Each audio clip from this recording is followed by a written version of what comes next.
Magical crab, and then he bought a donkey and brought it back to health. Dude, yeah, we're gonna find some animals out there, and then bring them back to the ship. We're gonna just rename the Dawn Treader to the Ark. Oh, look who's here. Gladier decided to join 5 minutes late. Jeez. I have nothing to say to you. I think it's just because you feel so bad knowing that you actually arrived after Anthony. Yeah, it's a real low point in my D&D I told life. I told him, I was like, man, I feel like I have to leave and come back later. Shit just don't feel right. It's gonna be an off session. Seriously, you've thrown the entire encounter off balance now. It's gonna be a TPK now, and you guys can Yeah, blame Anthony. How dare you be on time for once? Yeah, so my computer is trying to update Discord, and it's just not working, so I can't do anything right now. So I tried restarting my computer, but I'm on my phone right now just so we can get started. Okay, so I guess we can start this recap then. Last session began upon the Dawn Treader, docked in Southside Tuscargo. After the party gets in some rest and Logos finishes his hand-drawn star map, the following morning several crews arrive to apply upgrades to the hull of the ship, and the party sets forth inland towards the city of Tuscargo proper, leaving the Dawn Treader and Arthur in your newly hired guards' hands, Gerb and Derb. And of course, Blade picks up a donkey along the way. Hours later, the party arrives at the quarantined city of Tuscargo. A foggy, overcast gloom seems to stick around the city as you approach. The outer walls of the city seem to be surrounded by those suffering from the graying. The party, forced to stand in line and be inspected by city guard and clergy prior to being granted access to the city. After being cleared and given a bit of paperwork saying so, they are then given access. So commence shopping montage as they entered the merchant district. From here, the party manages to acquire a few rooms as well as find their way to a local bathhouse for some relaxation. After that, heading to a local theater. During the play, a plethora of shenanigans ensued. A mysterious parcel finds its way to Locris's lap. Gladier is almost charmed out of all of his coin, and Blade was outright burgled. The latter of which, alongside a clutch locate object spell, leads to a bit of a re-encounter with Ariel, now accompanied by some teenage cronies. After some dialogue, the stolen goods are returned to both Blade as well as a handful of marks from the theater. Ariel and the party then part ways once again. So, cresting the hour of 3 a.m., the party reconvenes at the Topsy Turtle Inn, safely within their rooms. And that is kind of where we are now. Chris has just been kind enough to divvy up the platinum coins from his parcel and deliver a letter, or an envelope rather, titled to the captain of the Dawn Treader.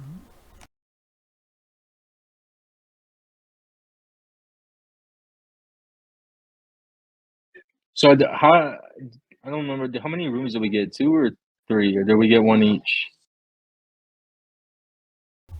I believe it is 2 persons to a room, so you would have had to get at least 3.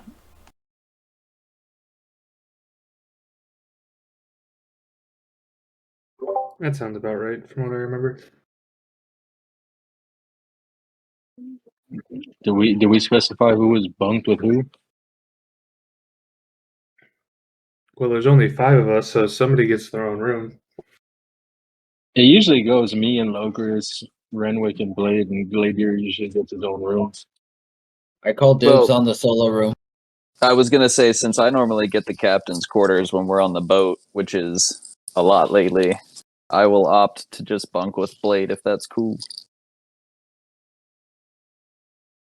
Logris called dibs on the room, so I guess it was me and Gladier. Now, if I hear any weird sounds like sturges or whatever, I'm out. Look, we haven't come across sturges in a while. If I had one on me, it probably long rotted away by now, so we're all good here. All right, just as a base rule, Logus, if you're gonna do weird shit, can you at least do it in the privacy of your own hole? Well, let me ask you something, Captain. Have you ever actually seen me do anything weird? A lot, like things that made me question you as a person. I mean, with like animals and stuff. Yes. Wait, Lotus, put down the shovel. Put it down. You're a known sturge fucker. It's like a thing. We just kind of accept it. but have you ever actually seen me do anything? Knowing something and seeing something are two completely different things. No, your only fans is too expensive. Hey, so, Renwick, what's in that there package that you got? Why don't we discuss that instead? What package It's are you only talking about? two gold a week. Not your package, you filthy animal. Oh no, I like. Technically Parcel, speaking, right? I don't think Locris gave us the parcel yet. I think he did because he divvied out the platinum. Yeah. Ball. As we were okay, closing gotcha. out the last session, I said I gave you the package as we were headed to bed. Okay, sweet. Well, in that case, I suppose we should, whatever this is, it is most likely linked to the last people that hired us for a job, and I'd rather not open something from them in public. So I will adjourn to the room to open the parcel.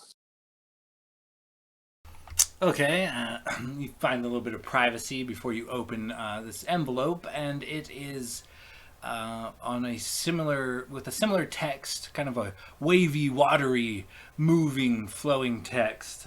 It reads, "Dear Specialist, congratulations on your last endeavor. However, you are greatly needed for a most urgent mission. The prior engagement, the prior contact, Bo Brightglow, has been deemed unfit to live. We require him to be assassinated. You have 3 days to comply." And then kind of underneath that is what it says, what you had encountered before, which was, "We, the crew of blank, have received this correspondence and understand and accept this mission." And all of this text is just kind of a watery, flowing, similar to the list you have.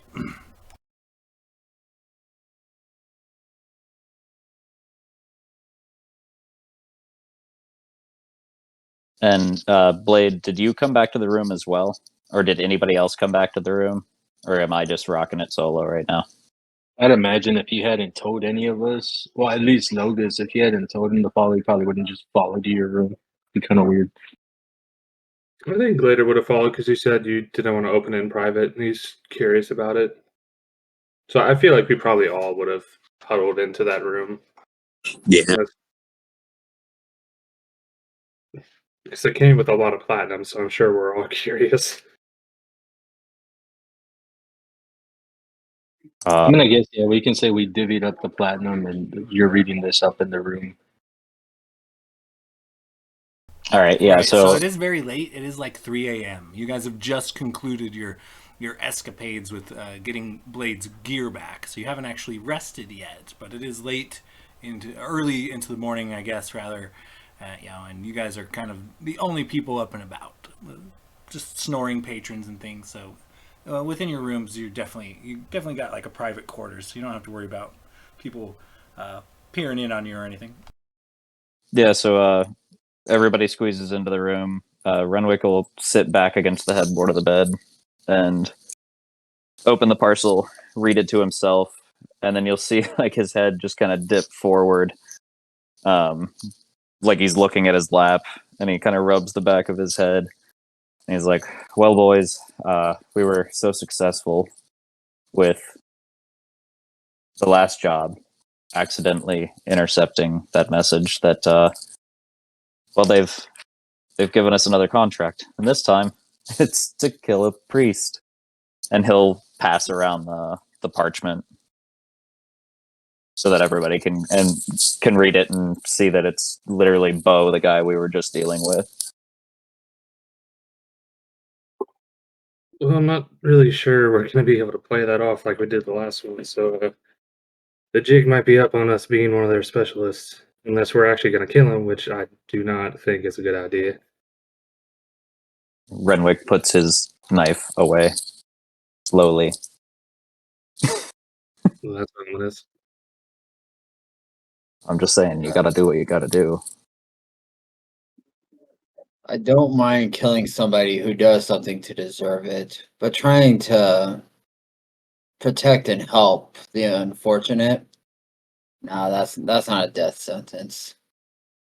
Unless you're one of these assholes. That's how would we even if we wanted to, that got the feeling that he was pretty powerful. Don't even know if we would be able to, let alone infiltrating an island full of people to kill a well-respected priest seems like a death sentence in itself. Well, I'm certainly not of the mindset that we should kill Bo. Technically speaking, we haven't signed the contract, so in theory, if we just pass on it, I don't know that it's necessarily a bad thing. If they demanded that we do it, they wouldn't have sent us an offer for us to sign. Unless this is one of those voluntold situations, like when you were a little kid and your parents said, "Now, who would like to go help set the table?" And if you didn't throw your hand up, you were getting smacked across the head. Yeah, I agree. I feel like these are the type of people that don't like being told no too. And I mean, they hand delivered it to Logris, and none of us even saw who or when they did it. So they know we have it. Also, this poses the problem that if we don't do it, somebody else is. Maybe we should tell Bo. Yeah, that's on. Sorry, that sounded a lot worse than I meant it to. I meant that yeah, we should warn Bo that there's likely going to be assassins coming for him. So you're telling us we should kill him before someone else does? No, The no. early bird does get the worm. I mean, they did Does pay it, anybody but no. does anybody have a fast messaging service? Because I mean, even if we did want to do it, we're looking at a day's travel to the boat, which isn't ready for water yet. A day's travel to the island. That's already 2 days knocked off, and they want him dead in 3. So even if we wanted to warn him, we'd be getting there just as whoever else they send is about to get there. Not including to the fact that if we sleep now, they gave us that letter yesterday, technically. So that would be day 1, the day they gave it to us. We'd already be on day 2. See, this is why you need an order republic. Well, if I'm not mistaken, typically magic users, at least higher level ones, from a metagaming standpoint, potentially have an ability to send messages via spell, or perhaps we could check. Maybe one of the shops nearby might actually happen to have a scroll of sending, but we could attempt to send a warning to him. But for now, I think it's best that we perhaps monitor this scroll and see if it changes at all. Not sign our names yet. Do our best to avoid trying to, kill a holy man or rogue pirates that we're technically speaking enemies with. You also run the risk if you go around asking for help. It seems that these shadow specialists have people everywhere. We know the dock masters pretty much, and the ports that we've come across have been affiliated with them. Who knows who else is where they got eyes and ears too if we go around asking questions like that. Well, in theory, it'd be more of a holy magic user, if you will. Clerics, I'm told, have the ability to send messages and things like that, and I'm more inclined to trust a holy man that lives on the land than I am anybody else in a sea of pirates.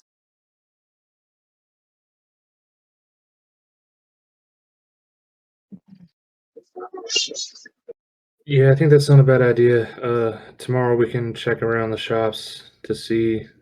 Maybe we can split up again. One party checks around the shops, see if we can find some sort of a scroll or item that will allow us to send a message through arcane means. The other party checks around for a some sort of magic user that is able to do that themselves and see if we can send a message that way. And then worst case scenario, if we can't find anything, we just hire the fastest horse here, have them send a message. Well, I don't know, because then that all depends if there's a ship going there. Yeah, this is tricky. Well, looking at the layout, we'll have to go north to get to the courthouse anyway. We have to talk to somebody there. And we have to go through a couple of walls to get to a temple of Palor, because I do believe he was a cleric of Palor. Yes, he was. So getting to that temple would probably be the best bet to see if somebody could get a warning out to him. Yeah. And Well, if it we is, could oh, sorry. You go.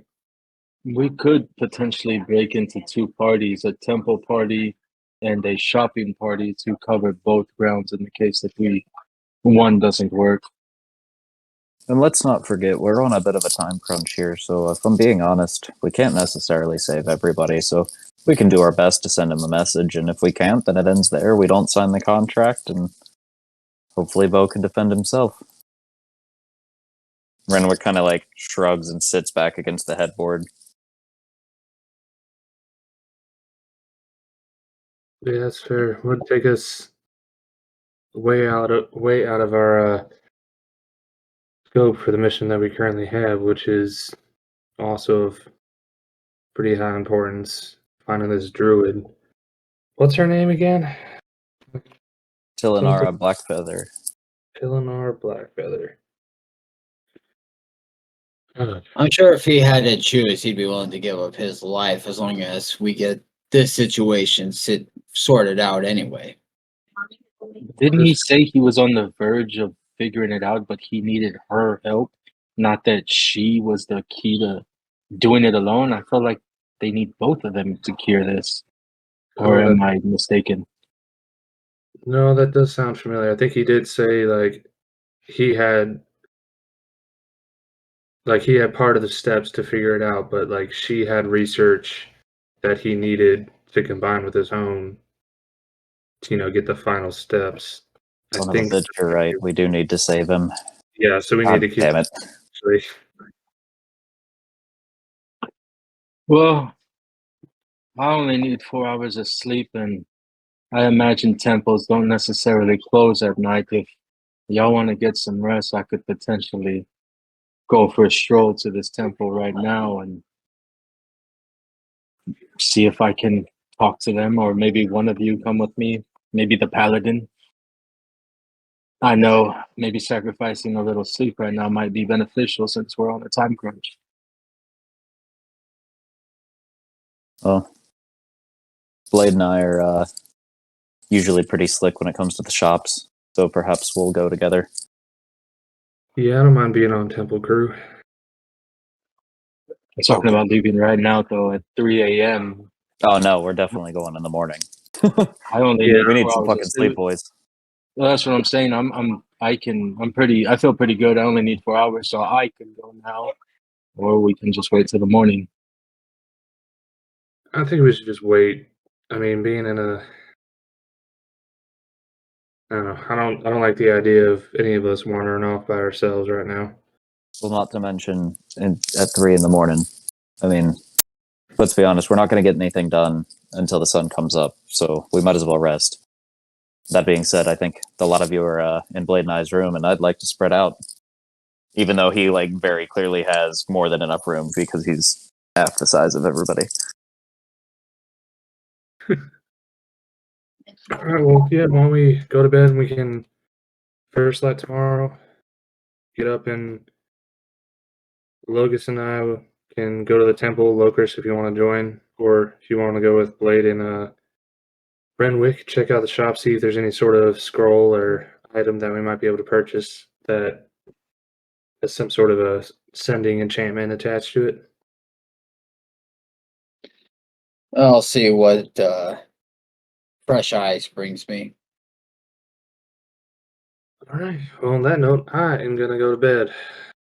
Bogus, like Renwick said, if you need to do anything weird, get in your little hidey hole, do it there. It's not like I don't have any self-control, whatever you may think I'm doing. Like I said, I've never technically been caught doing anything. It's all purely hearsay. I You're do also have not self-control. entirely denying it. You're just saying you haven't been seen. He's got a Same thing, point. it's plausible deniability. You can say all that you want, but until I'm caught, it's all hearsay. All right. Well, I'm going to bed. And Glade's just gonna get up and walk out and go to his room and start removing his armor, spend a little bit of time polish it. Well, actually, no, he just polished it at the bathhouse. So yeah, he's just gonna take off his armor and go the fuck to bed. Prior to going to bed, Locris is going to put a counter spell casted into his brand new ring. Nicely done. Locris, as you find your way to sleep for the evening, give me a wisdom saving throw.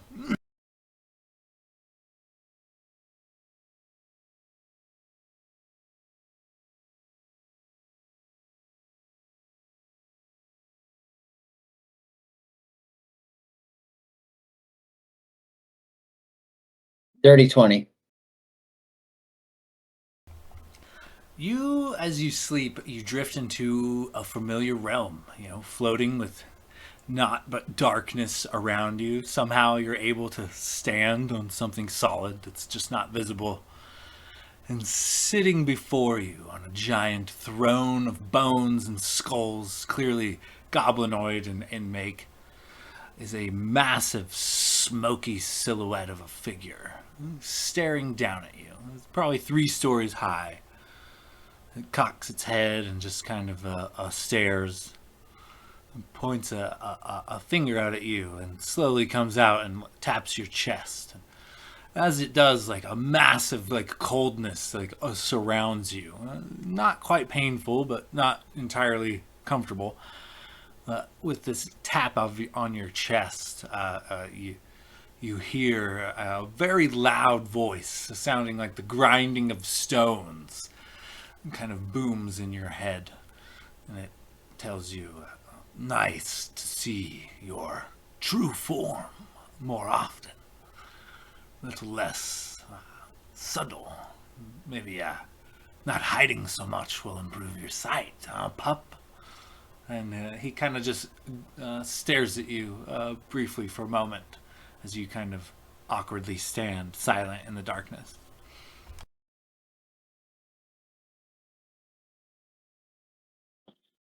Who are you? As he kind of stares you down, you know who I am. I am Drassic Ribbon. I have been linked to you through some fiendish trickery of the cosmos, some ancient magics even far older than myself. You are always destined to be a bit of a warlock.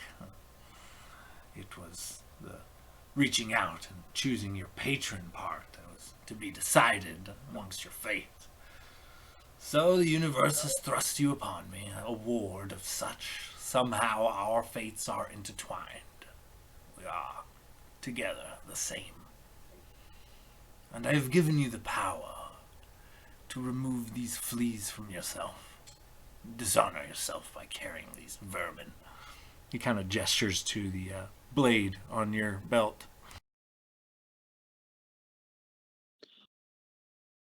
What do you want from me? Or with me? That the universe has not foretold us exactly, but until then, you are linked to me. You exude my influence whenever you use my power. You are essentially making me more aware, more powerful myself with every summoning of my dark magics. So, until the universe reveals what fate it has in for the two of us, you are stuck with knowing that you make someone already very powerful, even more so, little by little, like a good pup should. He kind of pats you on the head. Well, it seems to be working.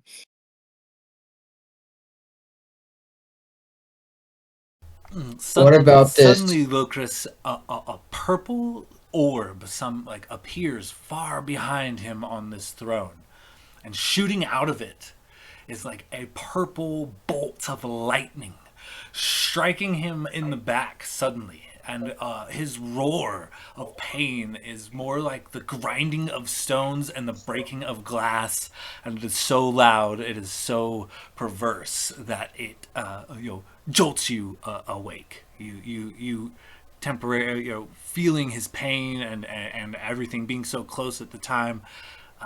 You're almost in a panic. You feel as if this connection is not always the best, but you pat your own back, swearing that you can feel the heat of whatever magics just struck this Drassic Revan. I try to call forth my blade. Your powers still work as normal. All right. Renwick, He's just gonna sit there Good. panting for a little bit with the weapon, kind of eyeing the room, making sure that it doesn't look like anybody's coming for him. Nope, the shadows have their average bounce and bump, and nothing too particular. Nothing you can't see with your dark vision.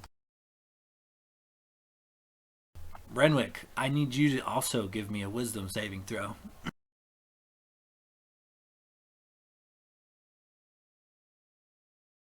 I'm sure that'll be wonderful with my +1. That's actually an 18 though.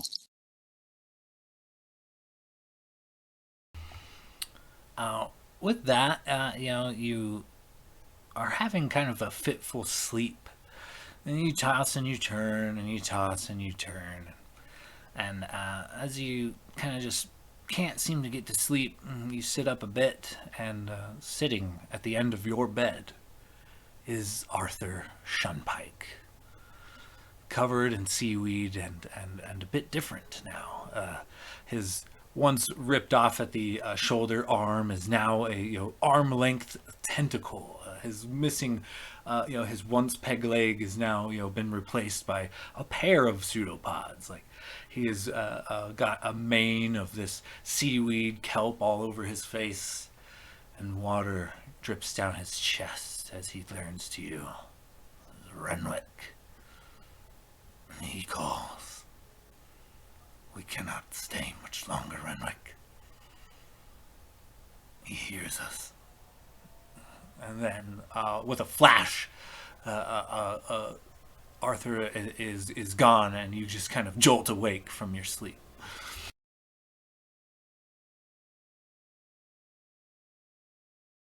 Renwick will sit up and catch his breath. I imagine like breathing pretty heavy. Just kind of try to like look around the room, make sure that that was in fact a dream. Kind of rubbing his eyes, and then I imagine he realizes like, oh shit, I'm not alone, and he looks over to see if Blade is restless. Blade looks to be sleeping like a baby, cuddling pretty close to his lute. And he'll just kind of lower himself back down in his bed. And I imagine probably not going to sleep super well. Probably take him a while to fall back asleep. So with that, the morning does come. You guys end up sleeping in a little bit later since of your late evening, but you're looking around to 8:30, 9 o'clock. The party has roused and is the smell of breakfast wafts up the stairs. You can hear some of the doors opening and closing, and a bit of a conglomeration of people downstairs getting breakfast ales and food and things. The tavern slowly kind of comes to life. Where do you guys want to go from here?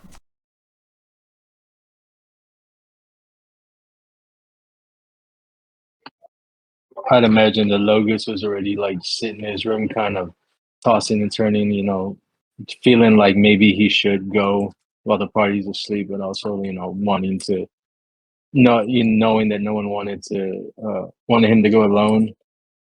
But so he probably would have meditated and just kind of been sitting there waiting for everyone to get up.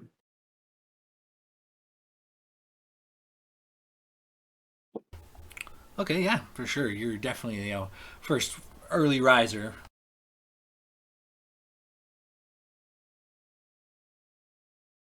Yeah, I think Glader would have gotten up, putting on his armor, and pat Logos on the shoulder, and then just like head out down towards to get a quick bite to eat for the morning, and then I guess wait for the rest of the party to join downstairs so we can head off to our separate destinations. It's definitely a hefty breakfast. There's several people kind of drinking ales and things, and it almost reminds you of home, as the only breakfast that he's currently serving is like a big old bowl of gruel, typically found in and around the impoverished areas of Hordenshire.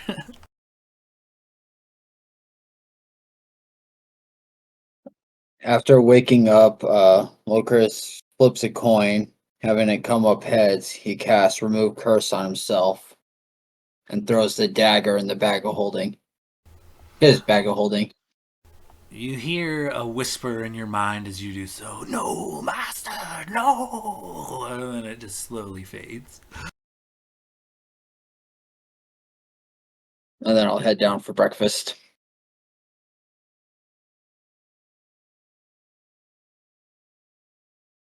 Yeah, as the bar it's not slammed, but there are definitely a dozen or so people here, and it's breakfast ales and a nice steaming bowl of gruel.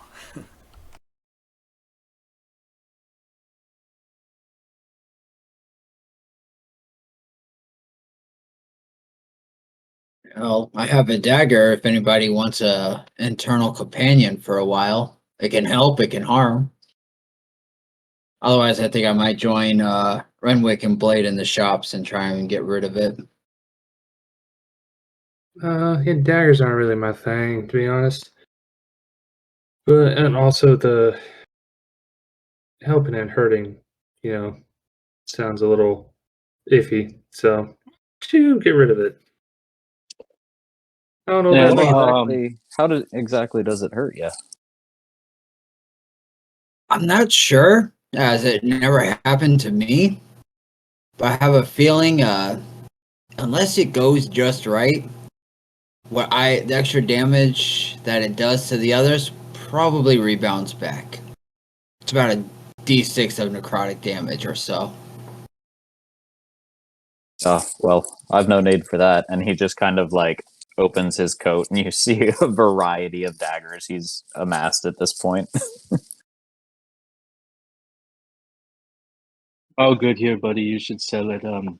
I hear enough voices in my head as it is. I don't need another.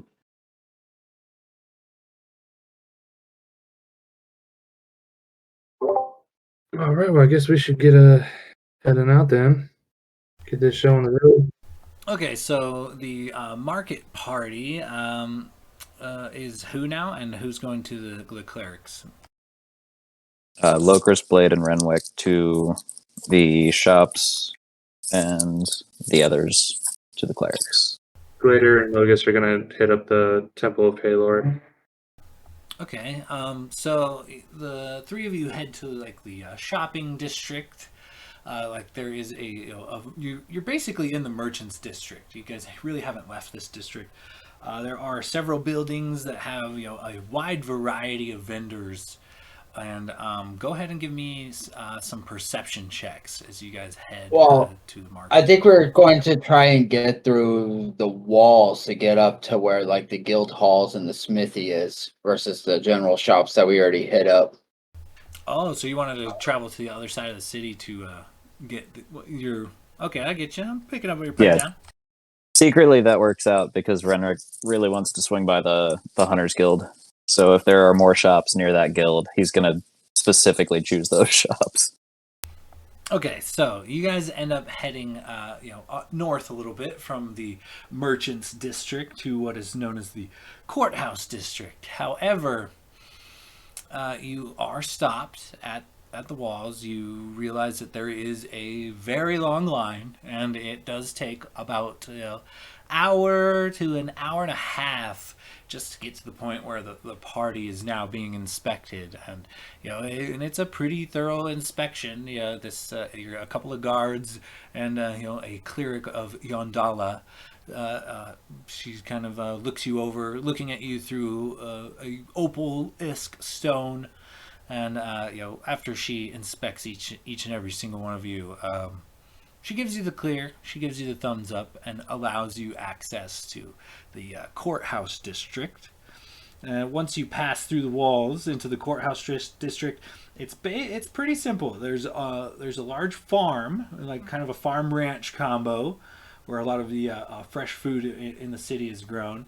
And then there is a courthouse and a barracks for the guards. So the courthouse and the barracks are these large 3-story stone buildings. They have corner turrets and things up on the roof that you can see various guards not only guarding the door but running patrols around the buildings. And the courthouse has like this grand stone archway with some words in a few various languages that mean justice. And aside from so that's where you are currently. Now to get through this district to the next district, once again you guys kind of continue across and find that you're going to be waiting in line once again for what seems to be a couple of hours before you can make your way into the Hunters district, essentially, or the Guilds district.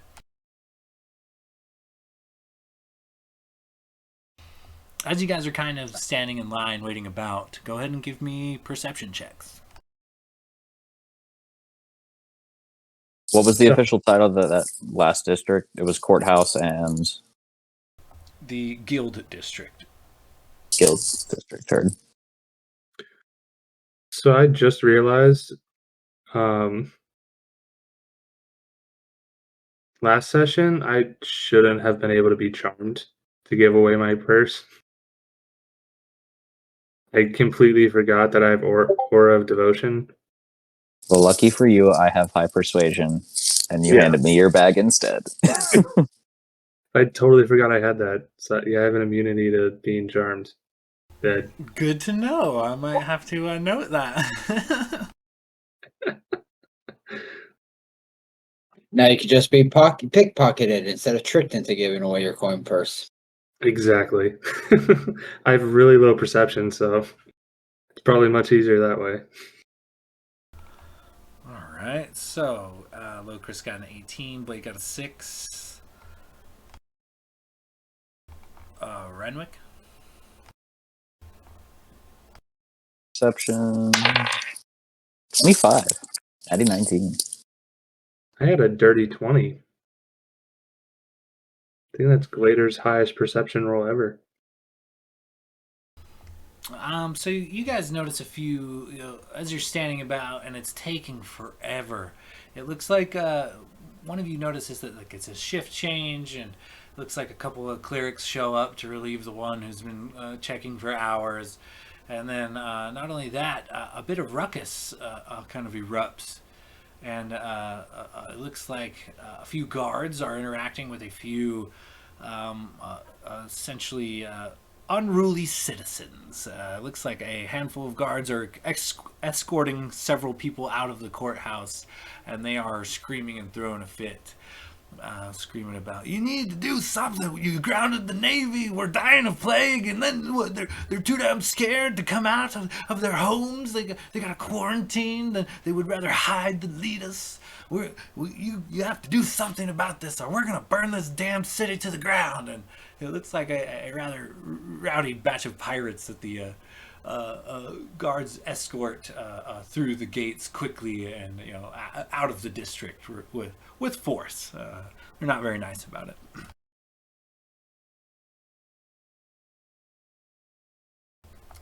That being said, roughly an hour and a half into waiting in line, you guys are finally admitted to the cleric and the guards attending the gate, and go through yet again another rigorous inspection looking for the graying.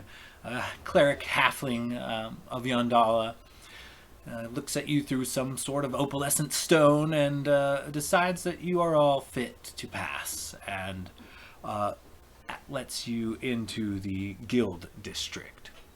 Now, once you pass the gate into the guild district, you notice that immediately a heavy fog hangs in this district, and it seems to be almost deserted. You are currently looking at little to no people, and the few that you do see, once they notice you, they quickly hurry along, slam shutters and close locked doors and things like.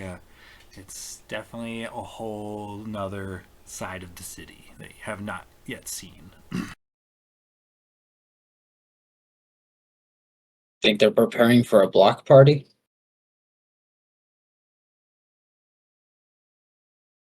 Well, it All seems right. that they're preparing for something, but this doesn't look entirely promising, boys. Well, I say we don't mess around. It'll probably take Logos and Glader another hour to get to the district with the temple. So you guys should head that way immediately. We'll get it done. Hopefully, we'll call it 3 hours. We'll meet back here and try to get down to the courthouse.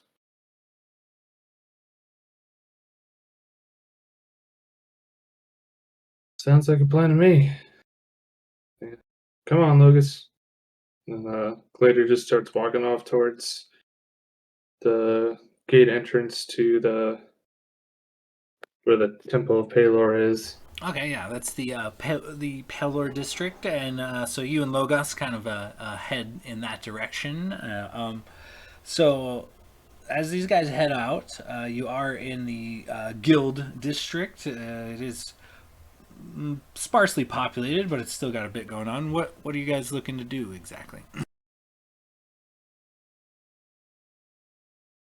I think we basically wanted to run through, just double check the shops. We're looking specifically for a scroll of sending or something along those lines. I would imagine I was going to say, I would imagine like if we're walking into a shop, we'll make a pass over, just kind of like a quick window shopping, if you will, just in case anything sticks out. Specifically looking for the scroll, and then Renwick wants to swing by the Hunters Guild before we leave this area. Okay. And Lucas is going to be keeping an eye out for any books that catch his attention. He's kind of starting to peel pages out of his Warlock book. Okay, and is there anything Blade's looking for in particular? Nothing in particular. He's just kind of following the crowd right now for the party. Probably. Is your donkey with us right now? Oh shoot, the donkey! Oh, and then Blade's remembering that he forgot the donkey at the theater. You forgot your donkey at the theater. It's been like an entire day. Oh god, he's not going to forgive me after healing him. You know, when I heard the expression, I'd lose my ass if it wasn't attached. Case in point. That was clever. I like that very much. Okay, so you you guys crack me up. Give me some investigation checks, the lot of you.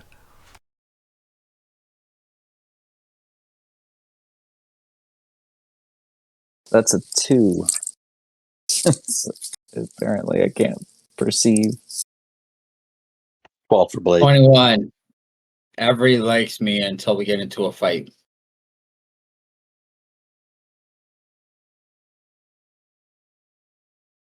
And Blade? 12 for Blade. Okay, so as far as goods go in the district, there is a general goods store. It's pretty large, but it looks a bit run down. It's got only a single light on inside, and an old grouchy looking a dwarf kind of sits behind a counter. Excuse me. And there doesn't look to be like a lot of goods in and around the store, but there are basic items, ropes, lanterns, the lot. Aside from that, there is a smithy, but it looks to be like all of the windows and door have been boarded up. It does not look to be currently active. No smoke in the chimney or anything. And kind of similar with the guild halls. Like of the 5 guild halls, a couple of them look to have some life. A few members rustling about within, a few lanterns and lamps on, but 3 of the 5 guild halls are also boarded up. Windows, doors, the lot. As far as the hunter's cabin, you find it in a similar fashion. 2 of the 3 hunters' cabins have been closed down entirely, boarded up, but one boasts a handful of elderly hunters. They're mostly older folks, and a sparse variety of various meats that they have for sale. It looks like they may occasionally stock the island and bring in game still, but it's a small number of aging hunters, so the game's kind of limited to mostly game birds and the occasional like rabbit or rat, raccoon type of meat. Anything in particular you guys would like to so stop me whenever you'd like, but so Renwick. Sorry, I gotta take a drink of water. Tell me what you guys are doing. I don't think Renwick sees anything necessarily interesting him outside of the guild halls, so he'll immediately make a pass by to see which guild halls have remained open.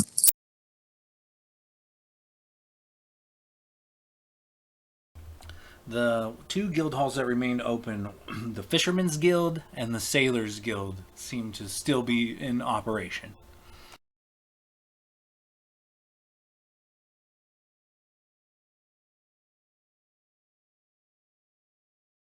Uh, Well, if you're looking for a tattoo, almost any of these guilds should work. I mean, sailors have tattoos.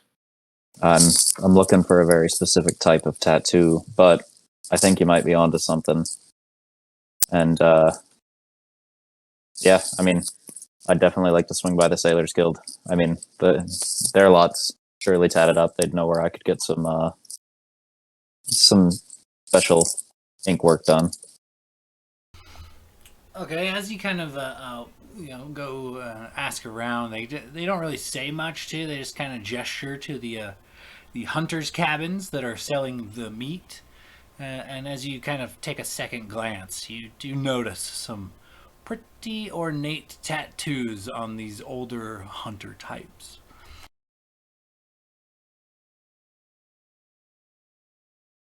And he'll tip his hat to the sailors and be like, "Oh, sorry, boys. Guess we had the wrong idea.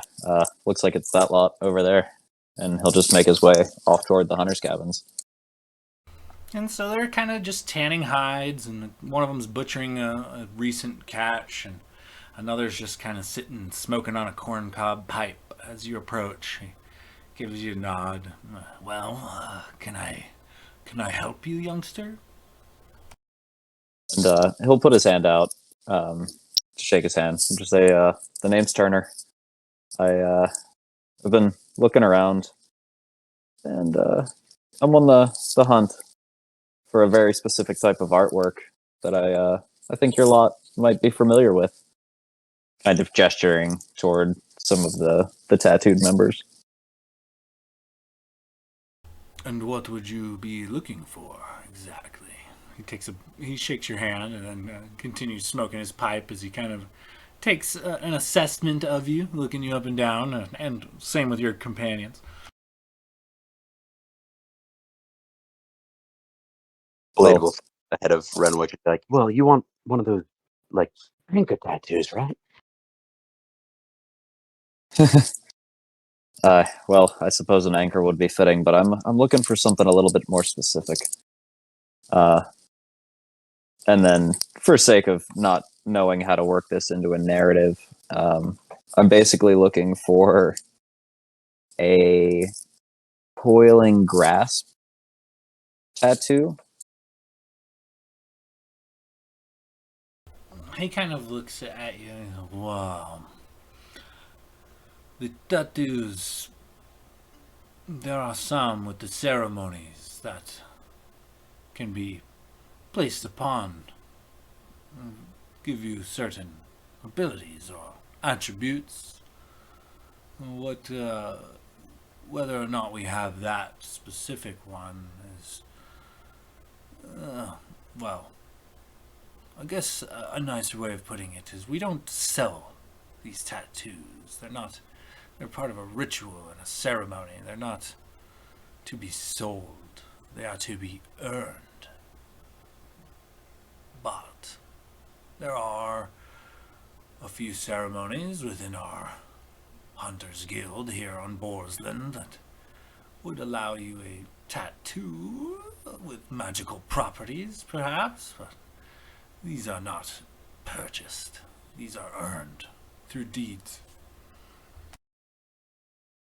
Well, my friends and I here have accomplished a fair amount of deeds already, so I'd be curious to hear a little bit more information about what what I can earn, what you have available. Well, we'd grant you the magical tattoo of our guild, of our hunting tribe, but it is not the one that you seek specifically.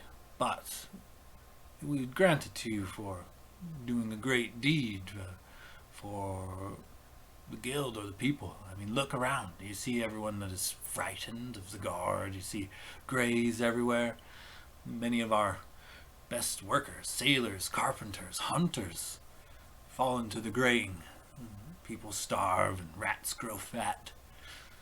It is not a task to be taken lightly. You would have to do a task that would greatly improve the immediate surroundings and greatly improve the morale of the people that are downtrodden here.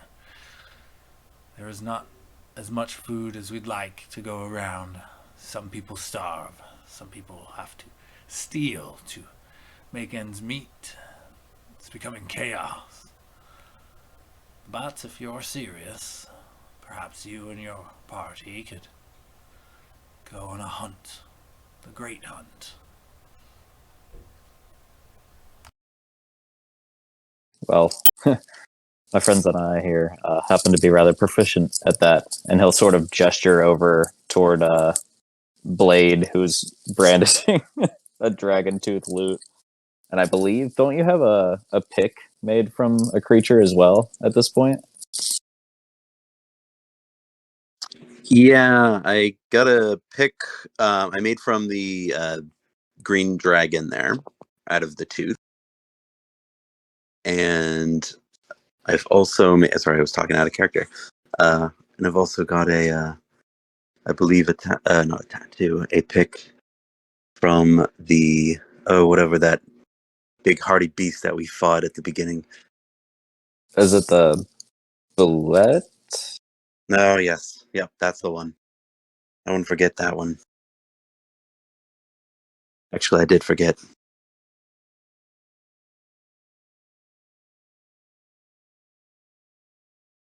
Well, he kind of sizes you up and down. Well, with all of our best hunters suffering from the graying and our forces kind of depleted, it is difficult for us to bring in our most prized game, the boar.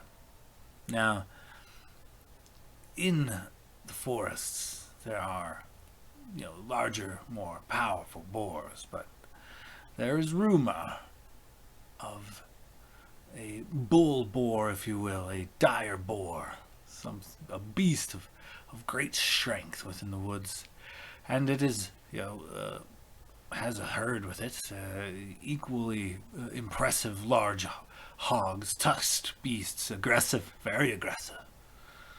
Now, if you were to be able to bring us these beasts so that we may harvest them for the people in the community, we would see that they are properly harvested, and we would see that the resources are distributed as fairly and as swiftly as possible to those in need. And if you do this for us, bring a dozen of these massive beasts back to us, and the head of the great one, or the head of the great one, we'll say. The carcass really would be ideal, but the head would be a trophy. So, either way, bring us a dozen of these beasts and or the mythical bull boar, and we will grant you and any who walk amongst you the tattoo of our people. Kind of gestures to the party. Well, I mean, I'm certainly sure my party here is interested. Would you be able to perhaps give us the stomping grounds, maybe a map to the location of these stomping grounds? Just how far away are they? We'd need a little bit of information from you, but I don't think we're shy to a good hunt. So you would know, coming from Northside Tuscargo, that the route to your hometown from this city goes by a rather large forest, the Hoghead Forest. And boars are pretty common. You've probably seen several running about on your travels to and fro. So you definitely know the forest that he's talking about.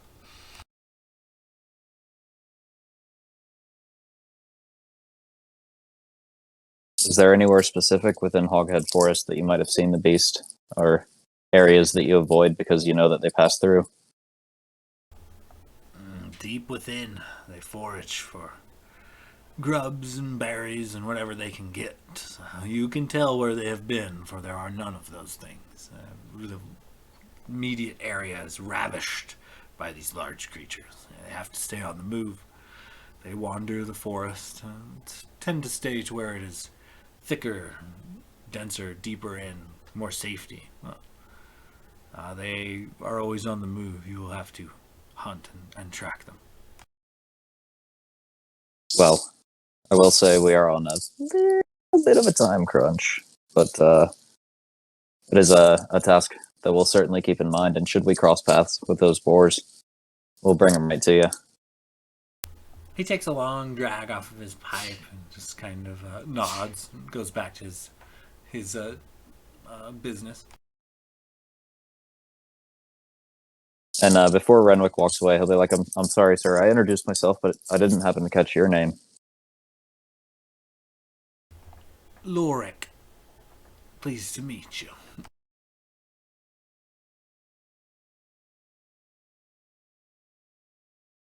Well, my friends and I certainly thank you for your time, and hopefully we'll be able to help you and these people in the near future.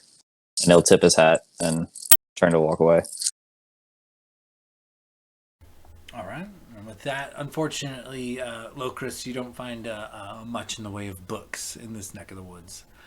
We're going to run over to Gladir and Logos real quick.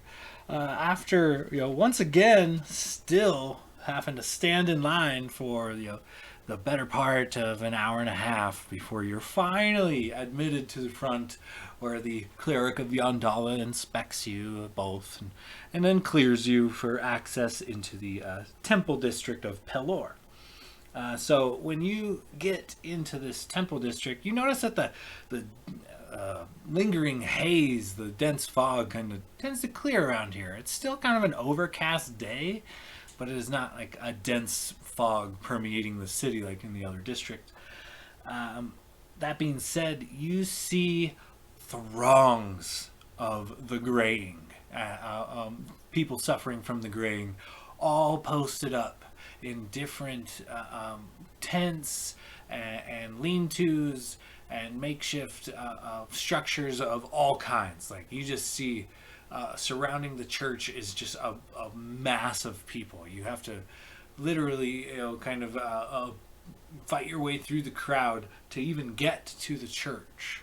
And you notice that, there are only a handful of church employees or other clergy, and they are working like around the clock. They have huge dark baggy circles under their eyes, and their workload is literally an impossible workload. Like they could work and work and work and heal and heal and heal, and it will just never be enough because there are just not enough of them. But there are 5 or 6 clerics that seem to be feeding and taking care of, what appear to be several thousand people that are suffering from the graying. This whole area is absolutely filthy. The church itself, however, looks to be still pretty immaculate. A large stone building with some stained glass windows, a large sun, like 2 metal doors that come together to make one large metal sun symbol at its center. But aside from that, there are a lot of rats, there's a lot of garbage, and you see the clerics trying as they may to care for the masses. Holy crap. I didn't think it was this bad in here. There's so many of the grays here. Yeah, this feels worse than any other place we've been so far. No wonder they got the whole city on lockdown. Sean, did you say there's only 5 or 6 cleric for the thousands of people there? Yeah, you can see about 5 or 6 garbed individuals, and they're easy to spot because they're all garbed, kind of like Bo Brightglow was, which is a white, really clean, really white robe. And this is just like a filthy disaster everywhere, and they are doing what they can, but you see, they're easily outnumbered, over 1,000 to 1. We Logus is gonna tap the ring because he doesn't want to say anything out loud. Were we just gonna go right up to a cleric and say, or are we gonna try to finesse this a little bit?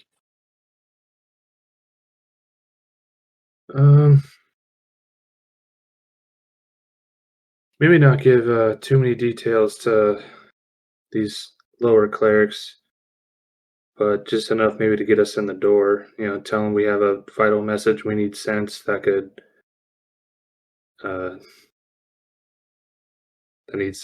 save a life of a fellow clergyman. I don't want to give too much right away. I was thinking, we were sent here by Bo to find the lady, I forget her name, and we came across information that his life may be in danger, and we just wanted to let him know, type of deal.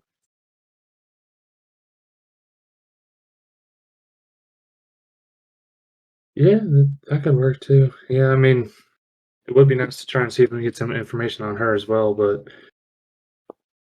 yeah, let's try and do that. See if they can just point us in the right direction to the head cleric here. Might be a little hard. They sure do seem busy. Might not even give us the time of day if we don't have something to get their attention. Just let me do the talking. I might not be a follower of Paylor anymore, but my entire family was, so maybe I can do some convincing. All right. If you need something to get their attention, I can shoot somebody or something. Just let me know. Let's we'll use that as a worst case scenario type deal. And I guess Glader's just gonna walk up to the closest cleric he can see. Kind of just tap him on the shoulder. He looks exhausted, but he smiles and gives you a low bow. Oh, and what could we do for you this day? And he's currently in the process of helping one of the graying feed themselves. Oh, well, hi, my name is Glader.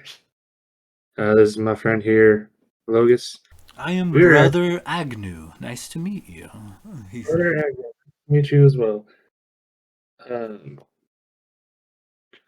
we are hoping if we might be able to speak to your head cleric here at the Temple of Palor. We were sent here by Bo Brightwood.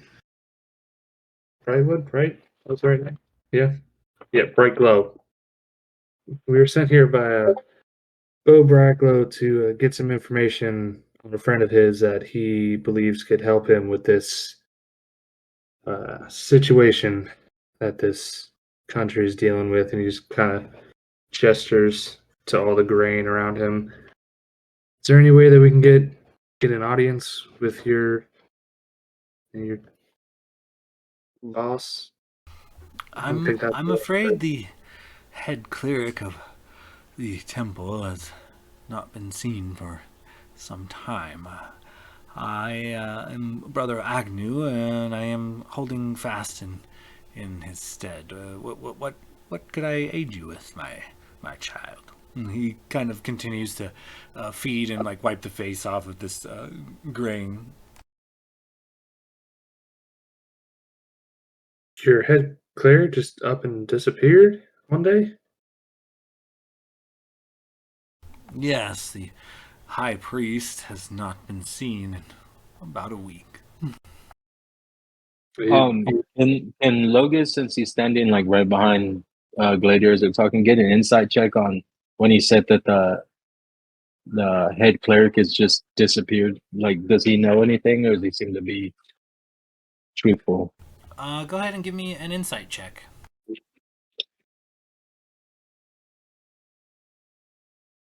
Oh man, accidentally closed my D&D Beyond. It is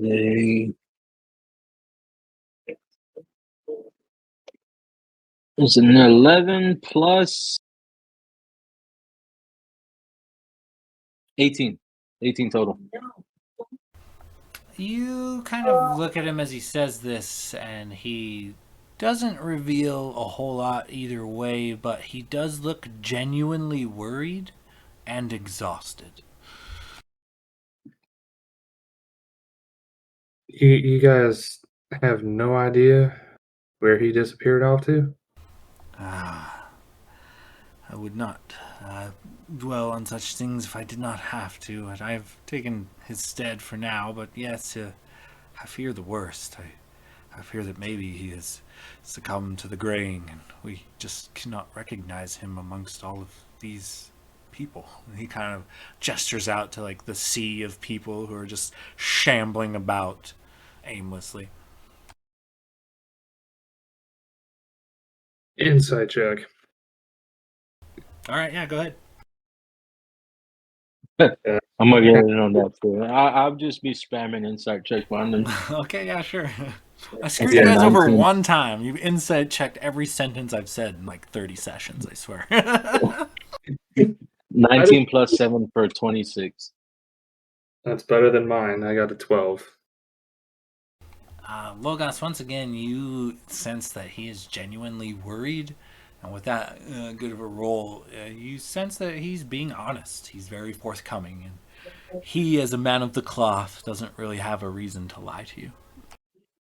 Since me and Gladier are still connected by the ring, I'll just say to Gladier, seems he's being honest, that it not getting any readings of deception. Seems like they genuinely don't know where he is. I'll just kind of give a nod, kind of also like answering both replies at once. Well, that's truly unfortunate. We are hoping to find two things actually. One might be connected to your head cleric's disappearance, and the other is the whole reason that we're in the city in the first place. So let's get the first one out of the way. Do you or anyone else here have any way to send some sort of message quickly through arcane means? Not arcane means, my son, but divine ones, yes. Or divine, yes, I'm sorry. Yes, so that actually works perfectly. Are you familiar with the head cleric in Southern Tuscargo? Was it Southern Tuscargo that Bo Briglo is? No, he's not. Where is he at? Hero's Perch. Hero's Perch. Yes, sorry, thank you. I Are you- studied with Bo for a season or two as a younger scholar before I was ordained. I know of whom you speak, yes. Well, that is great news because terrible news is following. We have received intelligence that a certain group of people who are not too nice are attempting to have him, and I'm kind of like lower my voice a little bit, uh, attempting to have him assassinated. Is there any? Can you send him a message and give him some sort of warning? We would do it ourselves, but we don't have the divine or arcane means to do it quickly, and it would take us minimum of 3 days just to get to him, and we're worried we might not get to him in time, and we want to make sure that he's protected. Agnew looks like horrified. He's like, who would do such a thing to such a noble and honorable person? Who would have reason to harm Bo Brightglow? This is awful news indeed. I cannot send. I cannot cast the spell you asked today, but if I rest, I can send a message as soon as tomorrow morning. What would you have me tell him? Insight check on if he can send the spell now or not. Yeah, go ahead. 18 plus 7, 25. You could tell by looking at him that like he looks exhausted. He's like covered in sweat. His eyes are kind of sunken in. It looks like he hasn't slept much, if any, for God knows how long. Like he does look like he is in rough shape physically. Once again, Logos will touch the ring and say, he genuinely looks tired. Perhaps he needs to sleep before he can do his thing again, but perhaps you should ask him if any whereabouts of the druid we were sent to look for by Bo. Gotcha. Yeah, I'll. That's definitely on next time I have to do this. All right. Well, I think. I mean, it can't be a terribly long message if I remember it correctly, but essentially something along the lines of. Oh, he knows that we were, because we discussed this with him, right? Like he knows that we're kind of under a ruse of being a part of the specialists? Yeah, he knew before you told him somehow. Okay. Okay, so yeah. Tell him the ones he's afraid of and suspect of will be trying to do him harm very soon. Do what you can to protect yourself. They'll be coming. Agnew, scribbles a few, takes a little piece of parchment and scribbles a bit on it. Taking your dictation and then puts it away. I will send it upon first light tomorrow.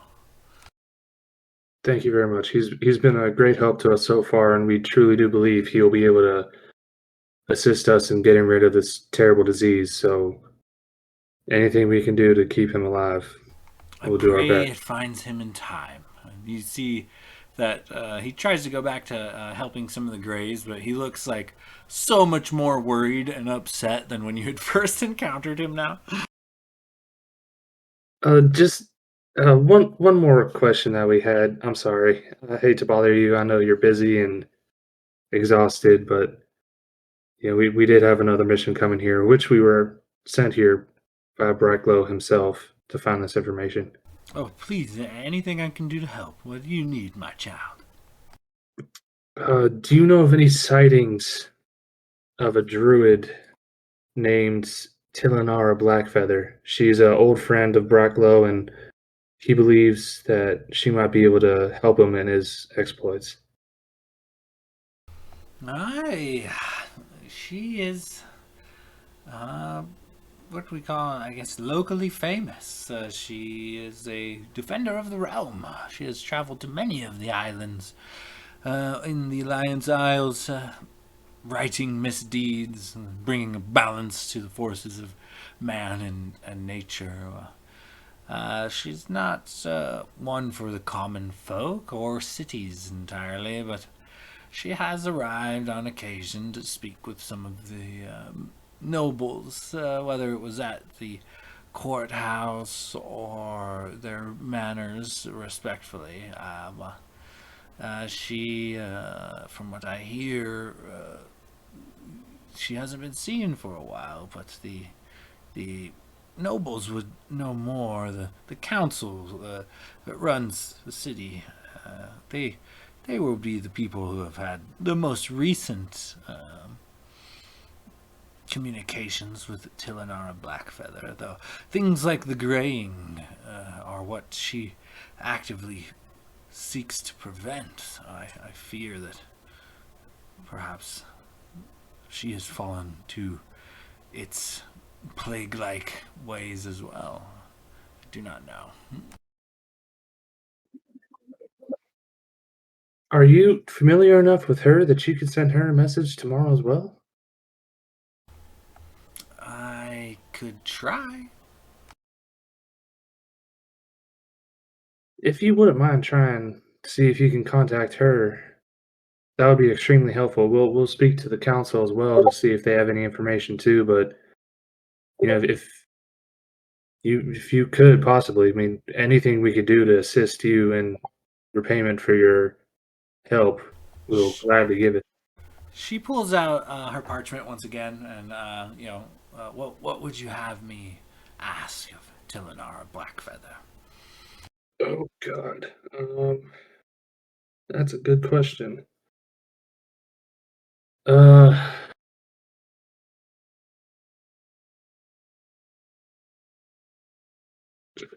yeah. What did trying to remember? If We were sent by Bo Brightglow. He needs your help. He may have a way to stop the grain. Meet us at the Temple of Pelor if this sounds interesting to you. Something Sure. along that line. Yeah, I was trying to think of if he told us anything like personal that we might be able to include to like make it more valid. it's not just some random person sending her to a message to like ambush and kill her. But I don't think Brightglow told us anything like that. Yeah, I guess just something along the lines of what Logus just said. Um, you know, we were sent by Brightglow to find you. He believes he's close to solving the mystery of the graying. Can you meet us at Temple of Pelor and Tuscargo? Yeah, and with that, he scratches a few more words into the parchment and then rolls it up and stashes it back into his robes. And he, as he's kind of helping, some of the grain go to and fro. Anything else I could help you with, my child? Have you heard of a group of bad people known as the Shadow Specialists in the area? And I'm gonna be reading his face for any kind of recognition or anything. Okay, give me an insight check, and you do know. He does kind of nod. Yes, they are known to these parts. They're a mysterious bunch, but they leave their mark amongst the populace for sure. I was just curious because we had a run-in where they attacked our ship for no reason, and they don't seem to be good people. And I rolled a 24 total, 17 plus 7. Yeah, he seems to be. When you mention them, he kind of stiffens his upper brow a little bit. He clearly not a fan. Okay. I'll just relay that to Gladier. Sorry, that came out of left field. I just couldn't be too careful that this wasn't going to get back to them somehow. We'll send that to Gladier in the ring. Gladiator just subtly nods again a little bit in his direction. Well, if there's anything we can do to help you, please feel free to ask. You are doing us a great service, and if you do hear any information from Brightglow or Tilanara that could help us back when you message, please let us know. We can also come back tomorrow and check in with you, but anything you can do and anything we can do for you, just say the word. Well, if you are truly want to help, you could help me feed the greys, help me shoe the greys, help me teach the greys how to care for themselves, help me launder the greys' soiled clothing. And he just kind of starts going off on a list of like random shit that he does for the greys on the daily.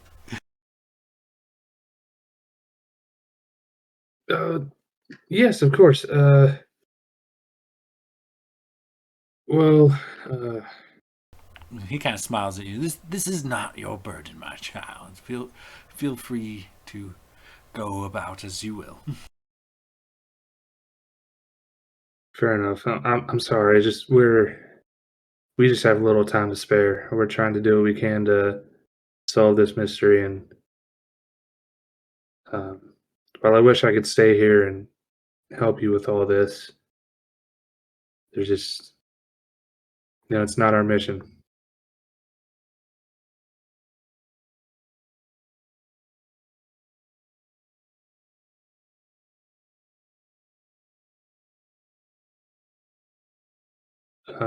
But Glader will pull out uh, 100 gold from his purse and hand it over to the cleric. Now, I can't provide, services physical myself, but maybe this will help you with supplies and maybe even hiring some other people to come in here and help you. It's the best I can do, unfortunately. he happily takes it and offers you up a blessing of the dawn, Father.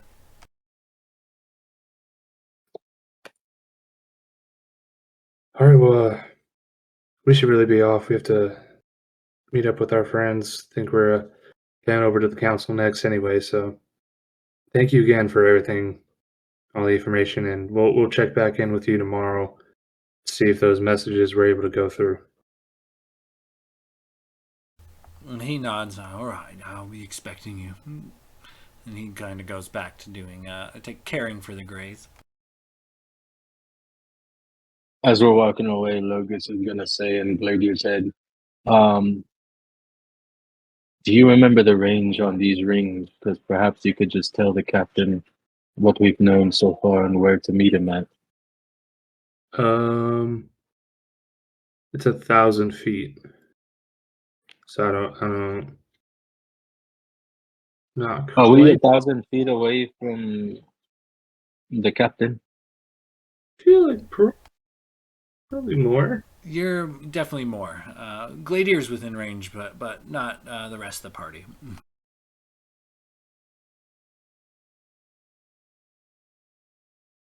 Wow, shoot! They said they were going to the shops, right? Isn't that where we were?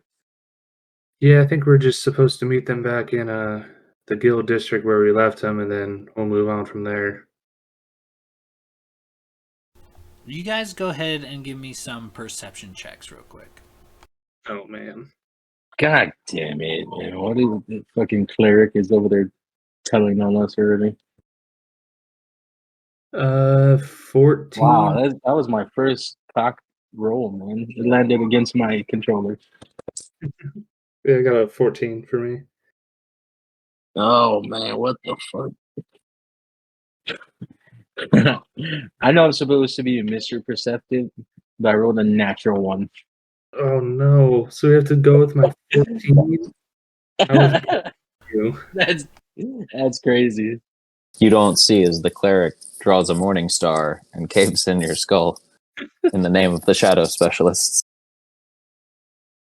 And so, before we switch back over to the other half of the party, Gladier, you don't really see it not happening directly, but you hear the grating of metal and the slamming and the murmuring of a discontent crowd. And as you look about, seems to be the line through the gate seems to be dispersing, and what was once an open gate has now been thoroughly locked with giant iron bars blocking entry, and the guards have withdrawn, but it looks to be as if they have locked the district. That being said, we're going to go back over to the rest of the party. Is there anything in particular you guys would like to do from after your bit of nosing about in the guild district? And the dad says, "We're called the Aristocats." Oh, Blade, you should turn that story into a song. I mean, it would bring tears. Blade will take them notes, pulling out his bardic book. That being said, boys, should we make our way back toward the party? Or are we heading toward the council? Well, it's not. We weren't going to try and get through the gate until the others came back. So I don't know if we want to continue waiting for them, wait for them by the gate, or head over to the gate, send them a quick message to meet us by the courthouse whenever they get done. Well, that's probably not a bad idea. I mean, they're probably in line to get back in here, so... Yeah, and I don't think the temple is that far from the wall.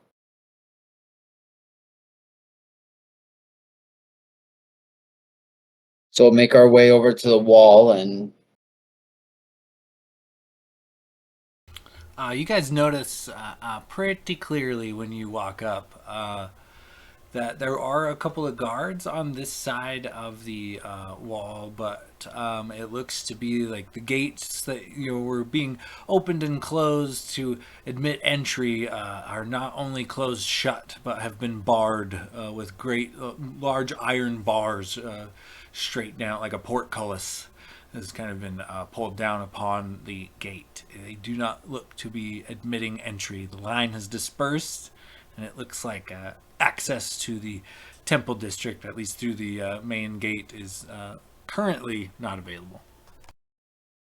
And Renwick will look at the others and just say, well, boys, that's not necessarily ideal. And he'll kind of just start rubbing the ring on his finger, and he'll call out to Gladiator via telepathy, and hopefully he's in range, and just be like, I'm going to take it with the luck that we normally have. You're most likely on the other side of the wall, and the gate is now closed. Hopefully you've had more luck with the clergy. We spoke with some hunters. We've got a lead on a hunt that could potentially get the party some magical tattoos. So we'll be keeping that in mind. Things go on your end. You are definitely within range at this point. You guys can telepathically shoot back and forth. I imagine Glader is standing at the portcullis, holding the bars and banging his head against it in frustration. Well, it's definitely not ideal that we didn't get out of here before they locked up. All the guards walked away. I don't know what's going on, but on the plus side, the cleric, one of the clerics here, is going to get a message to Brightglow tomorrow morning once he's rested up, giving him a warning. They're also somewhat familiar with Tilinar Blackfeather, so they're also going to try and message her. But in case that fails, they did say that the council might have some more information on her, given her positive notoriety in this area. But yeah, we're a little stuck here. Also, their head cleric is dead. I forgot to mention that. Or might not be dead, but he's probably dead. He's been missing for some time now, and the cleric we found is just filling into the space, doing the best he can. But I have a feeling what happened to what's might be happening to Brightglow happened here too. They got a little too close, and specialists took him out. Oh, well, isn't that just dandy?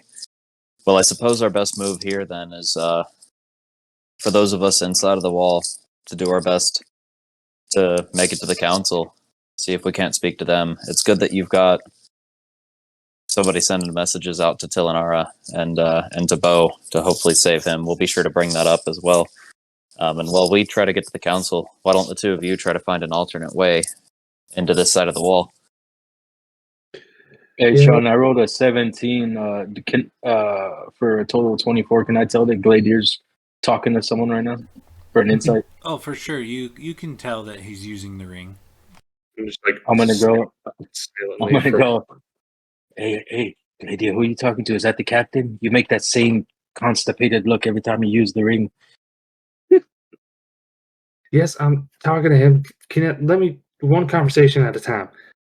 Does he know what's going on? Because shit sucks. And while they're talking, can I make a perception check to kind of look around and see if there's anything, any other way, any holes in the wall or something? Go ahead and give me a perception check. Dude, what the fuck is up with my perception checks? I rolled a 2 for a total of 12.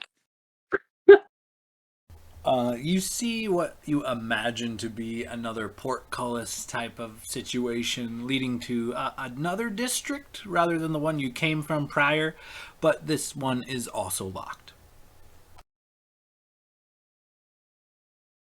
All right, yeah, Renwick, we'll try to find a way around to you. Worst case scenario, I guess we're just hunkering down here for the night.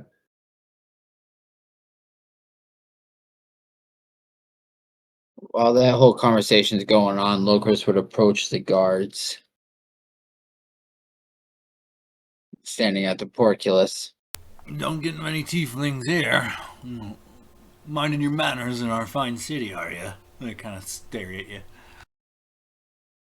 Only as much as I have to. So, Nice. What can we do you for? So, God stopped taking calls or something? Did you guys had to close the gate? As per decree of the council, we were at first purging the Greys. It didn't sit right with many of the clericy types. So, after purging a substantial amount of the Greys from the main city to their district, they're just at capacity now. We throw them outside now, but yeah, it's per order of the council. We only can move so many people in and out of these districts full of the Greys. We're trying to keep quarantined. We're not trying to infect the whole city. We're only allowed to move 20, maybe 30 people to and from the district in a day, and we got to close up shop for the day. Try to limit traveling and spread of the grain. Standard protocol. Well, I mean, I get that in councils. They think they know what's going on. Meanwhile, everyone else is out here actually having to face this shit face to face. But, yeah, I don't get a bonus for having to wrestle a bunch of these Greys the fuck out of the city, whether it's a calm day or filled with a handful of a ruckus, I don't get paid any extra. It's bullshit. I wish they'd figure this out already. Oh, I agree. But, I'm wondering, so I got two buddies who, actually may be able to help get rid of some of these Greys. They just went to, get the blessings first. But now they're stuck in there. Would I don't know about would you be able to help them over? I mean, and show my thanks. I could give you 5 platinum for each as a donation to thank you for your hard work. Oh wow! Make a persuasion check with advantage.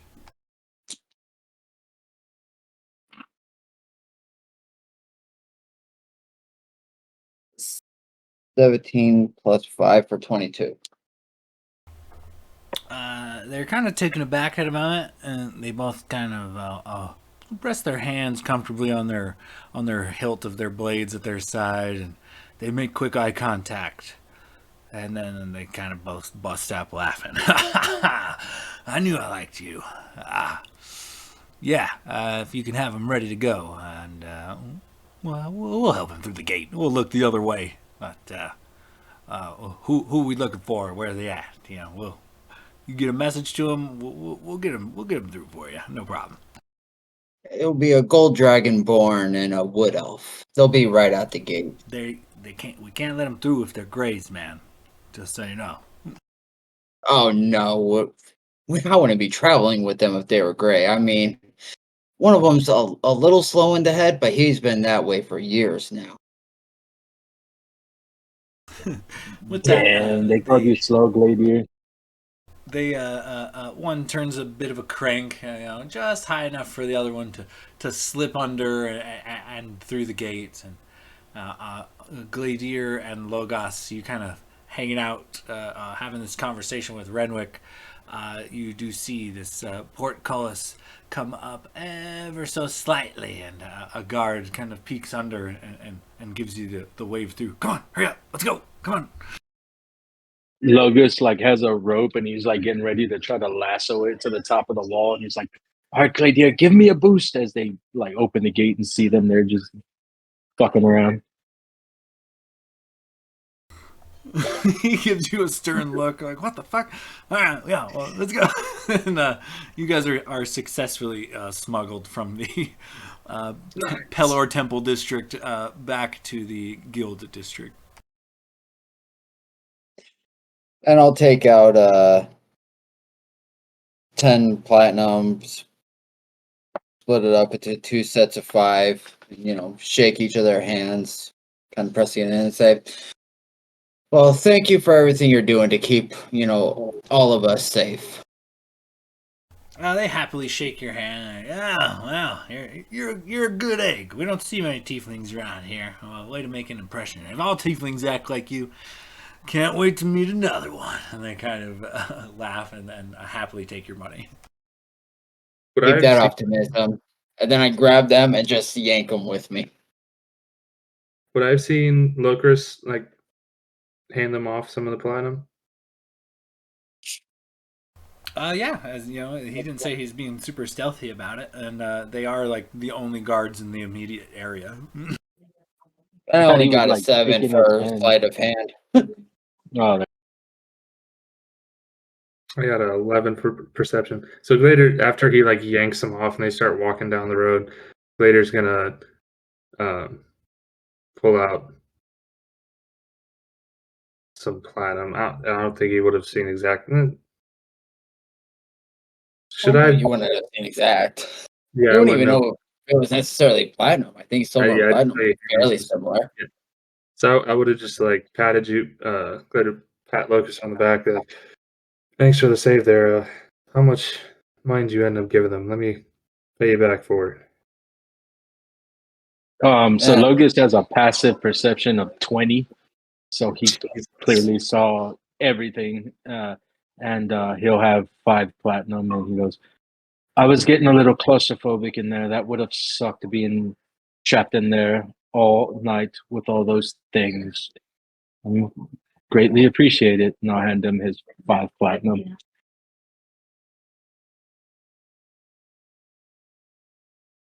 Well, if we got to get out of town in it quickly, I don't want to have to go in there to break you guys back out. Nah, you kind of like us a little bit. Just admit it. And then Glader hands him 5 platinum as well. And Locris will take it, look at him, and then turn and walk away.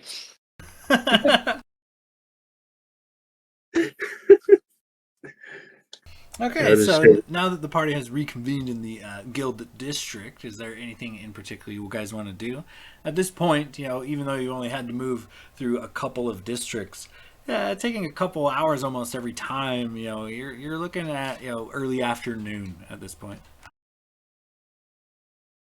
I think we just got to get to the courthouse and get that ball in motion, and then we can put an end to this day. Yeah, one more district. Okay, so as you guys kind of make your way south to the courthouse district, you notice not only again are you standing in line, but this line is exceptionally long, and you get in line and people get in line behind you, and you've stood here for about an hour and a half, maybe 2 hours now. The line is not moved. I think Logis would have gotten impatient after like the first 30 minutes of not moving. Yeah, I was gonna say I think Renwick probably would have tried to like walk alongside the line toward the front to see what's going on. If it took more than a few minutes without moving it at all.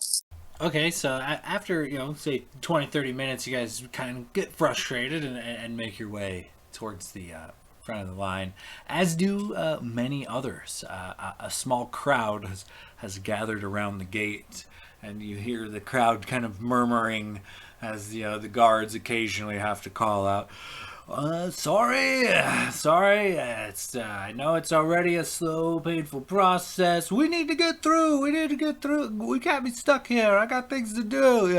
I know, I'm sorry, it's a long process, but there was a bit of a ruckus at the courthouse earlier, so we're just taking care of a few things. The council will again continue to take your requests, and you guys will be admitted into the courthouse district, to the barracks and whatnot. But for the time being, we have to halt all of the travel until the guards get things under control.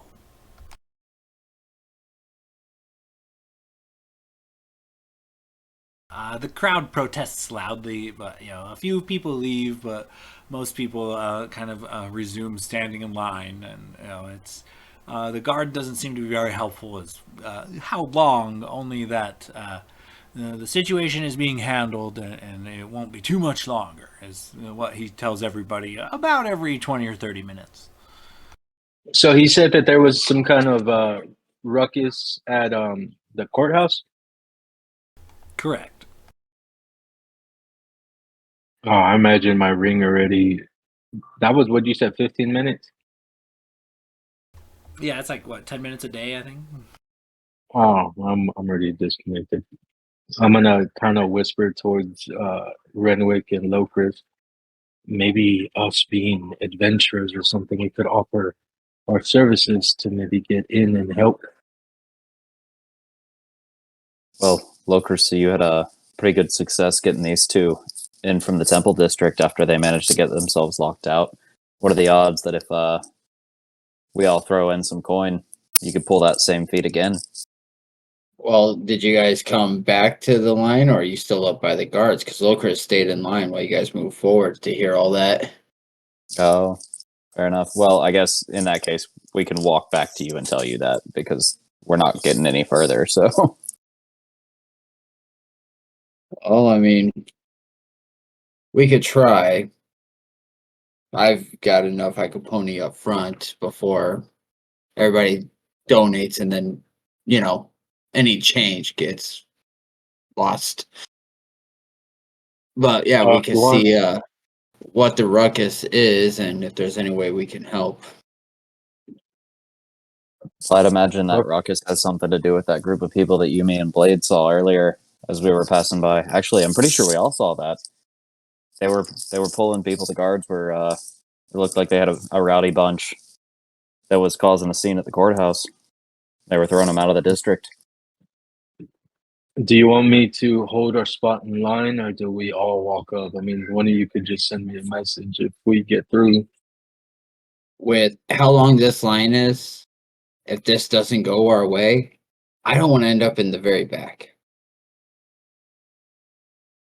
Can Renwick turn to the person that's standing and right behind them and slip them a gold piece and just say, if you hold our spot in line when we come back, there'll be a lot more than just that for you.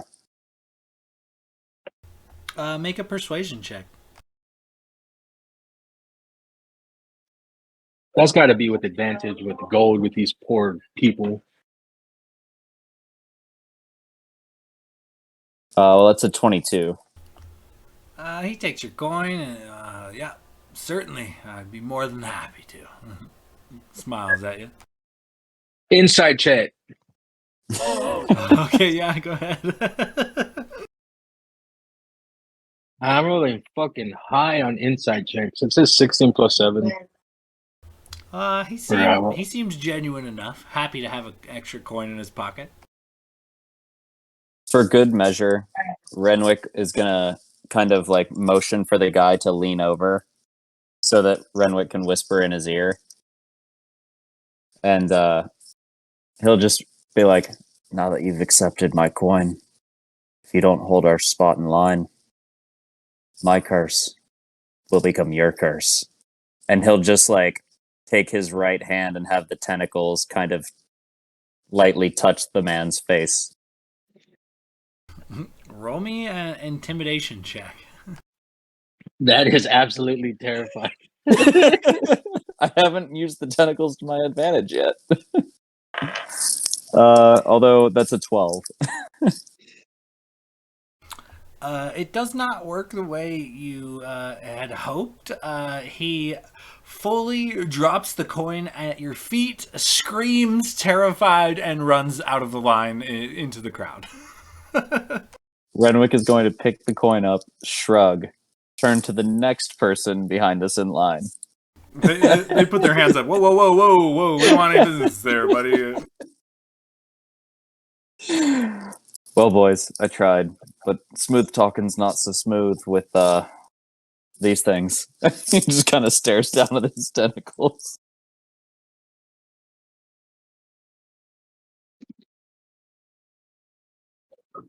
Well, Chris will take the coin from him, go to the guy, to the next person in line, and say, "Hey, we need to go talk to somebody. We need our spot saved. This gold coin becomes a platinum if our spot is saved when we get back. Deal?" Deal. And it's, a big burly half orc who kind of glares at all of the people in line immediately behind him, and they kind of, slowly just like avoid eye contact and things. Like, yep, deal. He takes your coin. Inside And check. inside check. Okay, yeah, give me insight checks. I will give Logus advantage. Okay, yeah, See you if he give can him roll the two help back. ones. That was a 17 on the first one and a 5. So 17 plus 7, 24. These fucking inside checks are around. Man, you should consider being a therapist. You're very insightful. You definitely tell this half-orc gentleman's probably not the wealthiest individual. He looks like a brute, and he's capable of holding your spot in line, no problem. All right, let's go. So And then as you make your way towards the front of where the guards are, as you fight your way through the small crowd to them, what do you do from there? Logus will walk up to the guards and say, "So what's this about a ruckus going on?" The guard rolls his eyes hard, as it's like the millionth time somebody's asked him. Look, there was a couple of dissatisfied citizens that took the debate with the council members a little too far. Maybe threw some insults and made a few threats. So, councilman's a little shook up, and well, I just requested a bit of extra guard in the area, and just take precautions to keep themselves safe. It won't take too long for the guards to get set up in and around the area. The barracks is literally right next to the courthouse, but there is a few debriefings and shift changes that are going to be going about being implemented in the city. So it might take a bit longer, but currently the remaining forces of Tuscargo are basically getting lectured on the next step. So it'll be could be over 20 minutes, could be a couple more hours. Hard to say, really. But when it's all said and done, we will commence a travel between the districts. Until then, the council members need their privacy and safety. We can't alert the no good doers about here, as to what we're doing. Man, shook up council guards. I guess the guys just talked into a voice louder than a whisper. I haven't met a council guard that could stand somebody sneezing at him, much less somebody yelling. He busts out laughing, hysterically, cry laughing for a moment. He looks back to his friends. Oh man, he gets it, man. He kind of wipes the tears away from his eyes. They're such a bunch of bougie pansies, a lot of them. But I mean, hell, there's about 6 families that control most of the fucking island, so we gotta kiss their ass occasionally. They do control the coffers, you know what I mean? Oh yeah, no, I get it. Can't bite the hand that feeds you. You get paid, you get paid. I mean, they say jump, you say hold a purse above my head. Exactly. Well, see, me and my companions, we're not here as sightseers or clerics even. We were hired by a royal family over in Hordenshire. You ever hear of Hordenshire? I know that. Never been there myself. Yeah, be thankful. It's a hellhole, I tell you.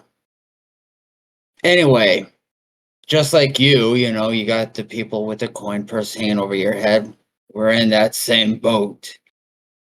But we have to speak to the council sooner rather than later about some very pressing information. So I'm wondering if, say, some of my employer or places where your employer is lacking, just a smidgen.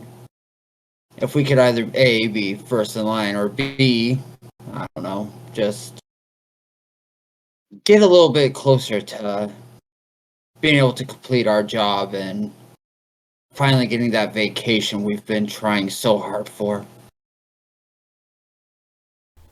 Says, well, I mean, Go ahead and give me a persuasion check, Locris. While Locris is talking, Locris is gonna be like trying to position himself, where he's behind the group, but he's also like subtly trying to cut in line. 19 plus 5 for 24. He kind of gestures to his buddies to help control the crowd a little bit as he steps in to kind of whisper in a little bit of a hush tone. He says, well, best I can do is make sure you're the first through the gate. But yeah, if I let you through, this whole crowd will have my head. Not to mention, I don't really know who or what is on the other side currently, so I'd hate for you to walk into my superiors, but I could make sure you lot are the first ones through when we do open up. I mean, that works. An hour of time is an hour of time. That's... I don't want to see you lose your head. Noted. He said, he's the crowd once again. Somebody starts asking questions. Looks like somebody else just arrived to this crowd, and they force their way to the front and they're asking questions similar to what you ask. And the guard once again rolls his eyes and explains the whole ordeal over again.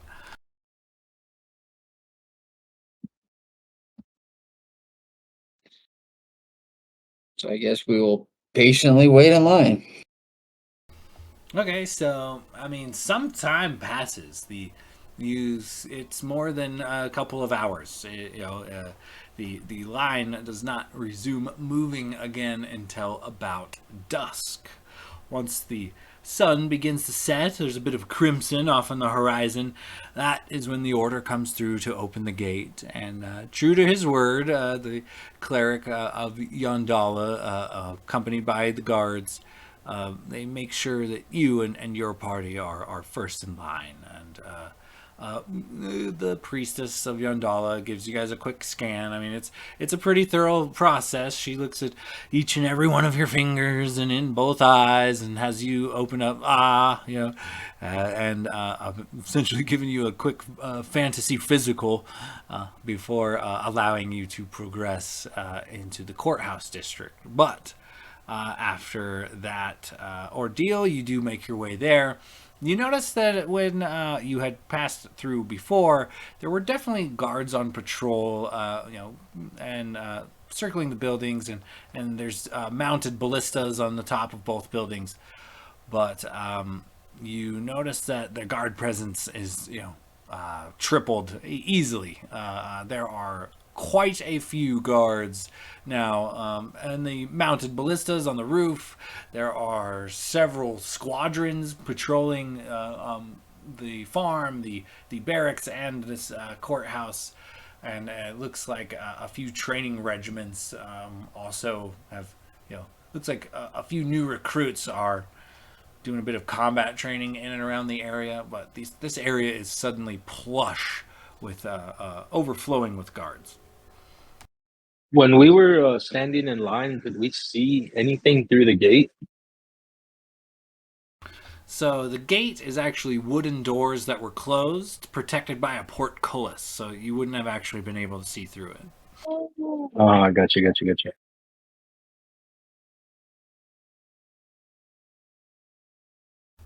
So we'll make our way straight to the courthouse.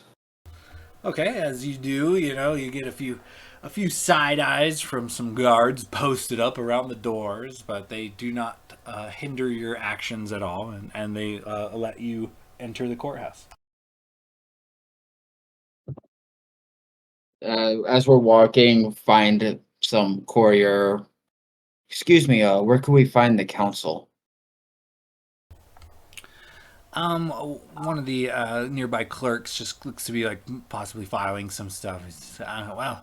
It's pretty standard protocol that there's a couple of council members in the hall, or at least their representatives at all times.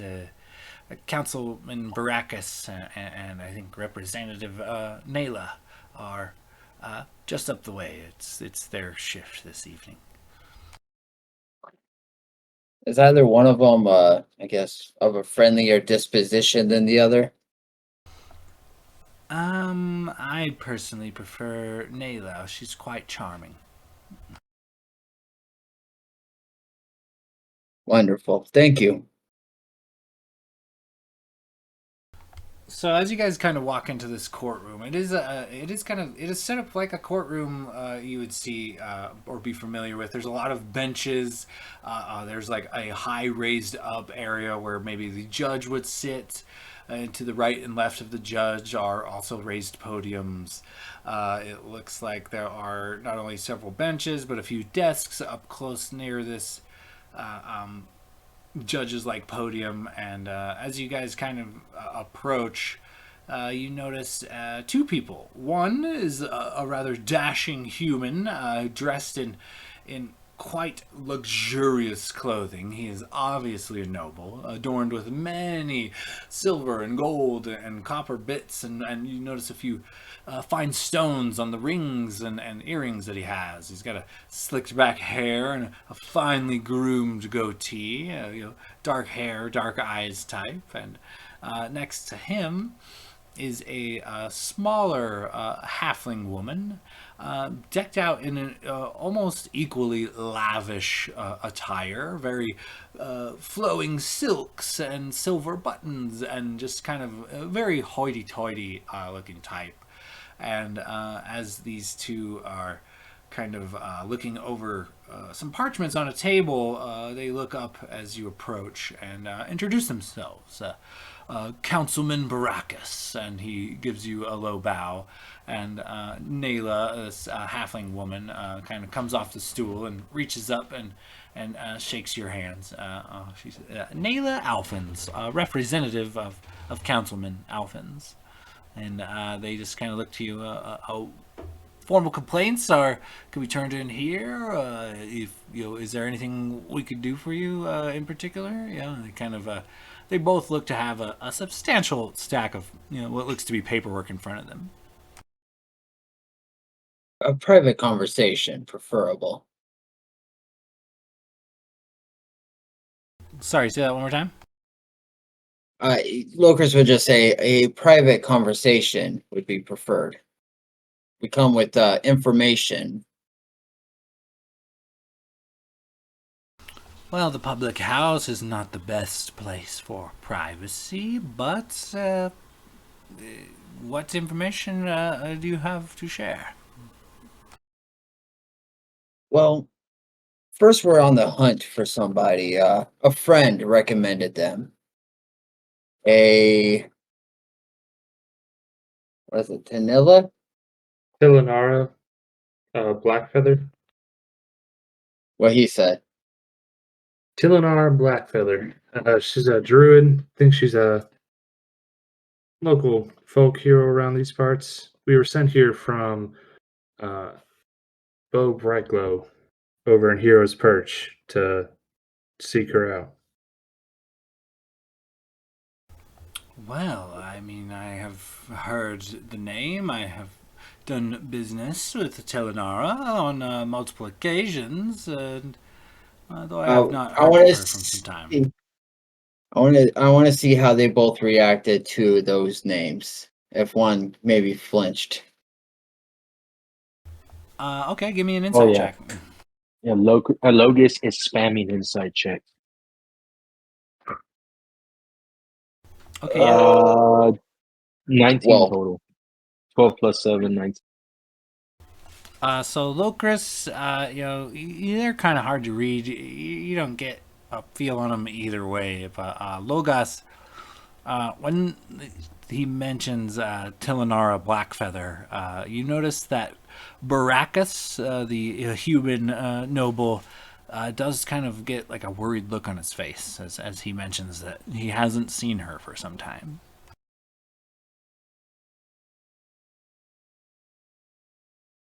Um, shoot, how do I play that? Are we like in a close spot, or could I potentially like try to whisper that to Locris that the human seems to have a hint of recognition? Yeah, are you trying to not alert Baracus that you're talking to Locris? Well, I want to whisper something to Locris. I mean, not necessarily. I just don't want them to hear what I say. Oh yeah, you could walk up to Locris and whisper something in his ear. I mean, they see you whispering, but they don't actually hear you necessarily. Wow, shit. Who am I by? Are we all like in a group, or am I backed by Yeah, anybody that could the lot of potentially? you have come into the courthouse. So Locris kind of took point for taking the discussion, but yeah, you guys are all within arm's distance, I imagine. Well, maybe you won't tell Locris. I'm gonna tell Blade. I'm gonna say, if you can, through the ring, let Locris know that the human seemed to have some recognition, but when he mentioned Pelinara's name. Blade will nod and kind of, uh, in a way that's not obvious, just kind of maybe touch his ring and just basically relay that information over to Locris. But it seems that Villanara, he recognizes his name.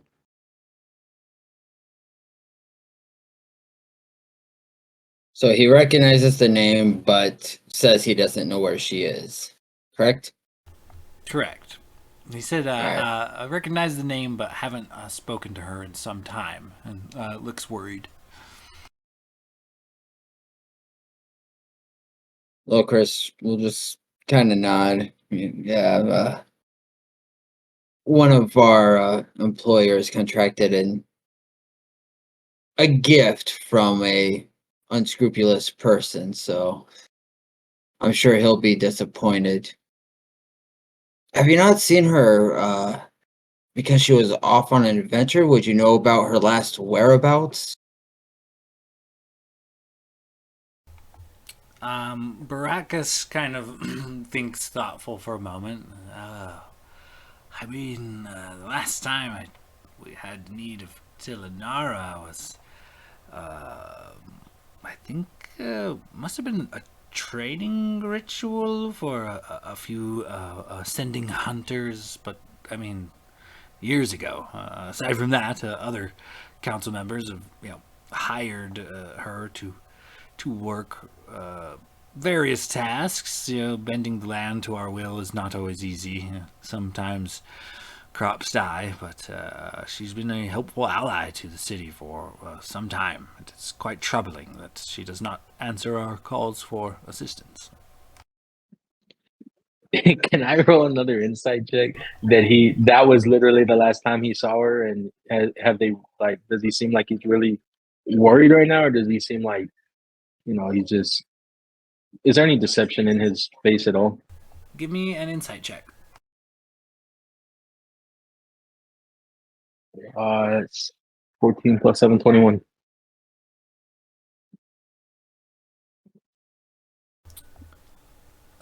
He looks worried, but you can't really pick up anything more than that.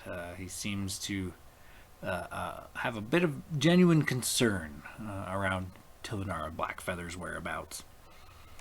No, there's like I don't get any hint of any kind of deception, or like maybe he hasn't practiced this story before. Maybe he's a little fumbling, nervous, or anything.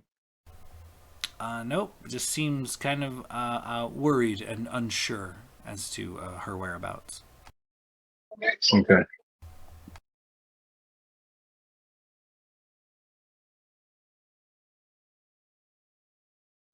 Nayla kind of speaks up. She says, here's the paperwork. She hands you guys some parchment, and there's some inkwells on the thing if you need to make formal complaints or requisitions. We'll take a look at everything. We can't get to everything all at once, so it is, there's a lot of people who need a lot of things, and we understand, and we're trying to prioritize and get things done. But if go ahead and fill out the parchment, and we'll add it to the stacks, and we'll see what we could do for you. You guys notice that Nayla, similar to others, she looks tired. She's got like some sunken in bags under her eyes. Looks like she has not slept well, or maybe did not sleep. You wouldn't happen to have a fast pass to get through some of these gates, would you? Baracus speaks up again. Certainly we do, but they're reserved for highly, for lack of a better word, prestiged individuals amongst the city. We are not hindered in any way, though we can't just have people going willy-nilly about spreading the plague. Well, you could. I mean, the plague's not hot as a contagion. I mean, I thought everybody knew that by now. He looks at you confused. What do you mean? Oh yeah, you haven't heard of somebody is studying it, and yeah, it doesn't spread by contact or anything. I mean, like I said, I thought everybody knew that by now. That's why we've been walking around without a care. Nayla and Baracus are looking at you like mind blown. Like, how do you know this? Where's your proof that this is the way things are? How have you come across this information, and is it reliable? Because I see more and more graying showing up in the city day after day. The plague has to be spreading somehow. Well, I would look nobody at seems to. Oh, sorry. Go ahead. I would look at whatever cargo suddenly started getting shipped in.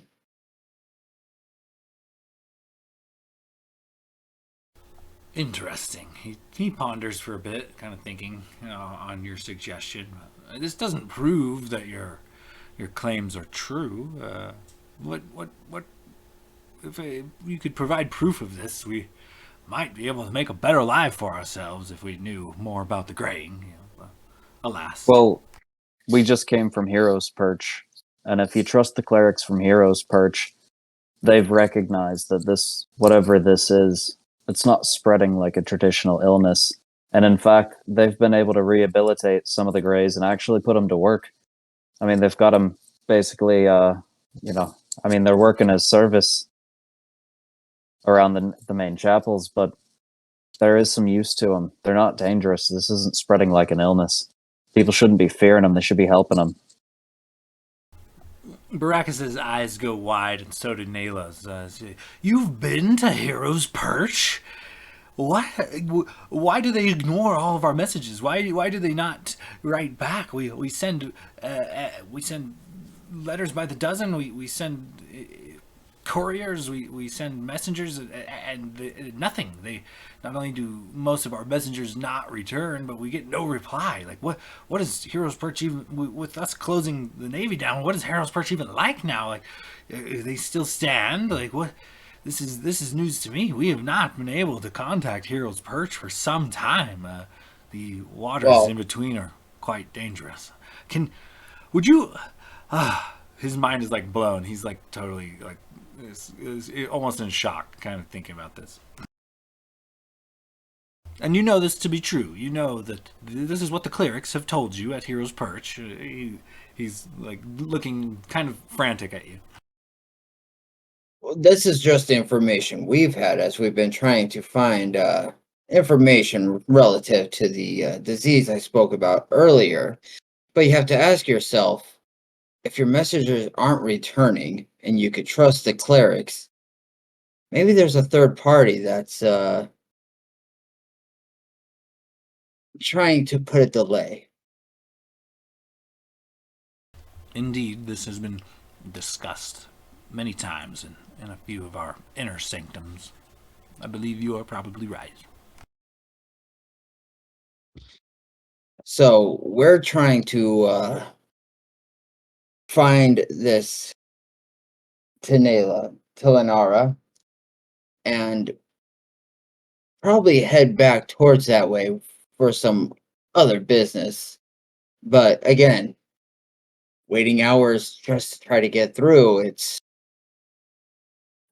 slowing us down to where our employer, you know, his current condition may not allow him much longer. So we're on a bit of a time crunch as well. I tell you what, this is amazing news. I want to take the information you've presented here, and I want to take it to the council directly. We'll summon them all forth. I will give you the paperwork to pass through the gates unhindered. You'll not have to wait in line like the peasants.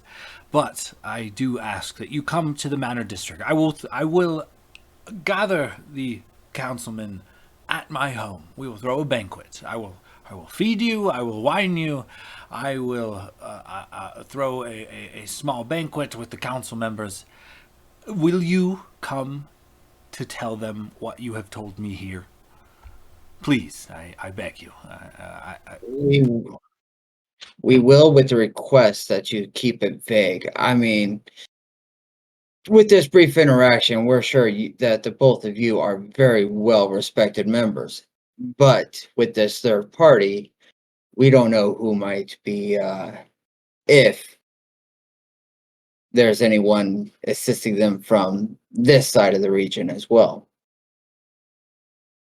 Well, if we could prove that the graying are not infectious, then our standard of living would quite gradually go up. We could potentially tear down these walls of this quarantine and build our ships again.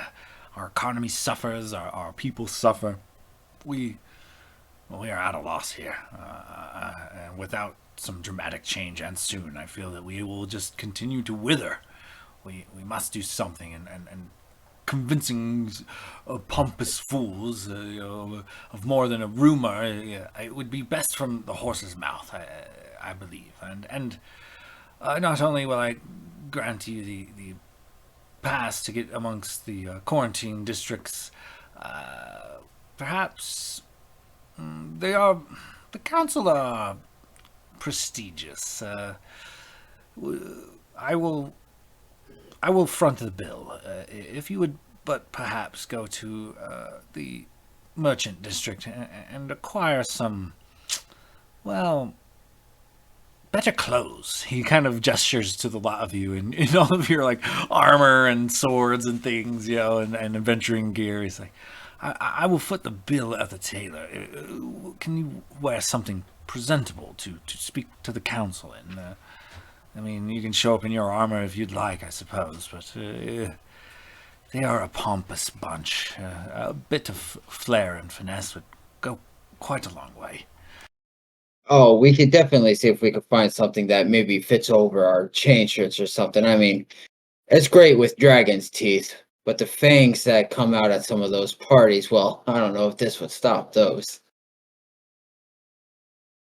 And if you're offering to foot the bill for some new clothes, I mean, we have been at sea for quite some time, and I do rather like the way that silk feels on my skin.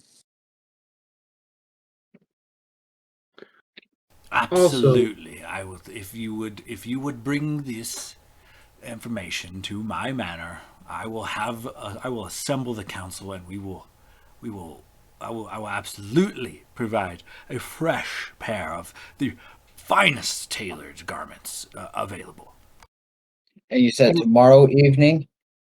Oh no, tonight. We will do this tonight. Give me an hour. I will rouse those old pompous twats, and we will get a banquet in order immediately. The sooner the better. Also, as my friend here stated earlier, if we can keep this vague, because like he said, we're not sure if there's anyone on the inside who might be in some way corrupt. So maybe don't mention the reason for this banquet or make up some sort of other reason.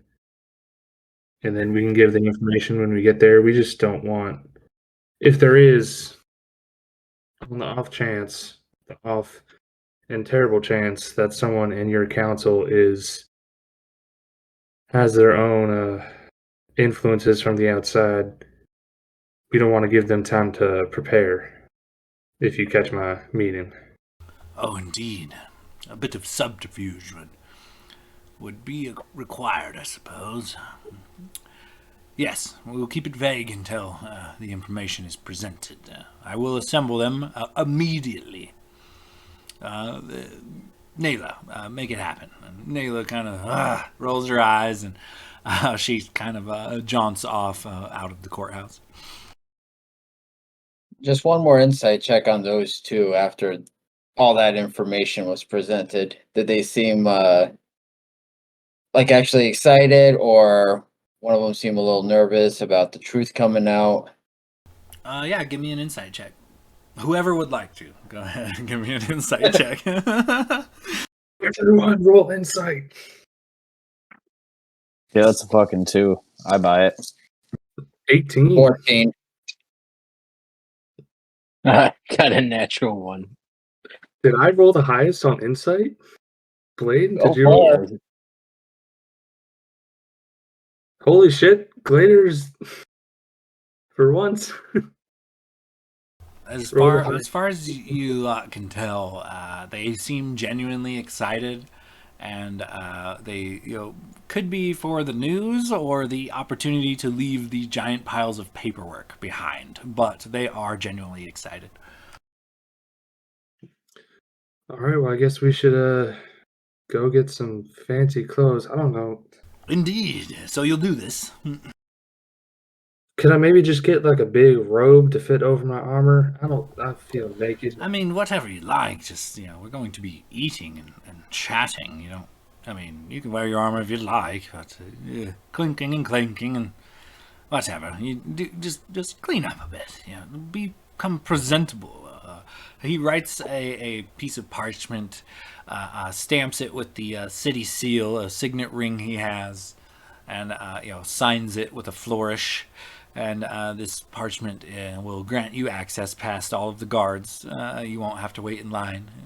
And with another parchment, another stamp from his signet ring, and another signature, it is information for the tailor. And he is specifically instructed to cater to all of your needs that he is capable, and to send the tab to Baracus's manor.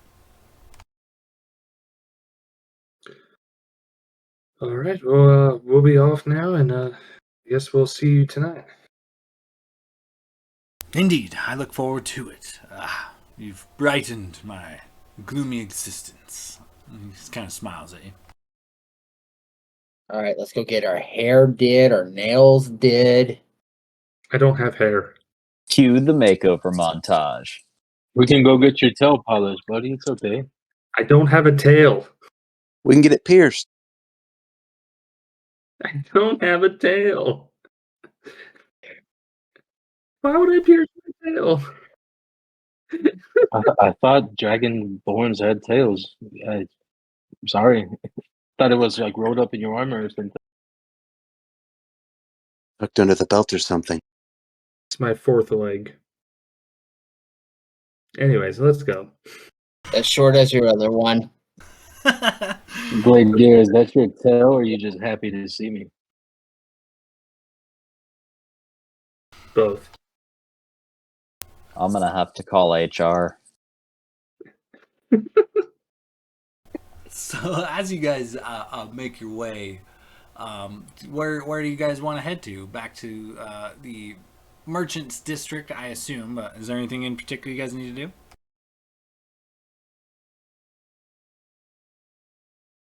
I'll pull up, Tony. I imagine she's been like on the roofs and kind of following me. I'll just tell her, pull out a little meat from my rations and give her some scritches and say, cast, speak with animals. Keep an eye out for us from above. Let us know if any unruly types are following us, or If anyone seems to be having an extra interest in this, please. I'll not throw her some meat and give her some scritches. She caws and coos at you, and then obeys. She takes off. Renwick's actually going to call back to Blade and be like, hey, buddy, if we find you a quiet corner where you can sit down for a second, could you look through your crab friend and see just how things on the boat are going? Oh yeah, I probably should check in with old Archie.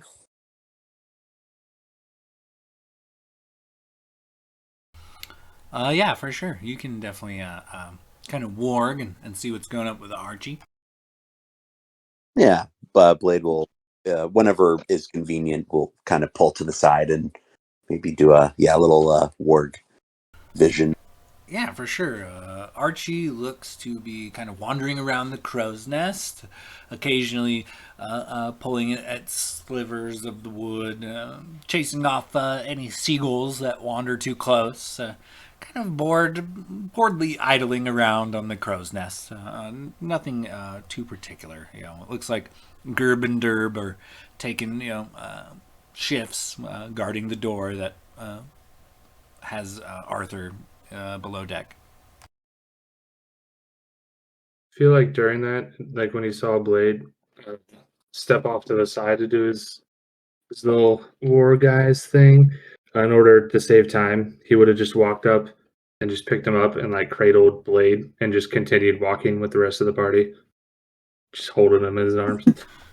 Blade, you come out of your warg in Gladier's massive arms as you're being carried around. I just look up and he's looking so heroic. Are you done yet?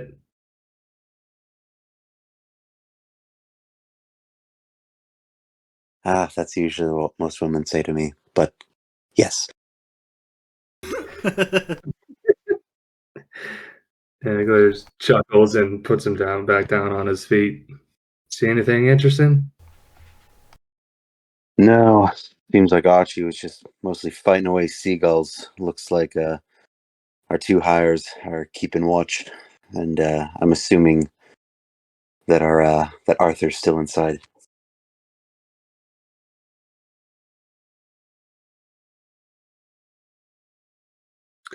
Well, that's good. Gladiator also, before we stop off at the tailor to get some fancy clothes, he wants to try and find just like a chain shirt to purchase, like nothing like crazy magical or special or anything, just like a regular chain shirt to put on underneath his fancy clothes because he does not feel comfortable wearing no armor whatsoever. Oh, for sure. You can pick up common items at the marketplace for standard PHB pricing. Okay, yeah, it says I think it's like 50 GP for a regular, just medium armor chain shirt. Perfect. Sounds good. Oh yeah, so he just picks that up on the way to the tailor to wear underneath whatever fancy robes or clothes he gets. All right, I say we hit the tailor and then we stop in a tavern for one and maybe ask about the various council members, get kind of a local opinion. Oh, that's a good idea. That's smart.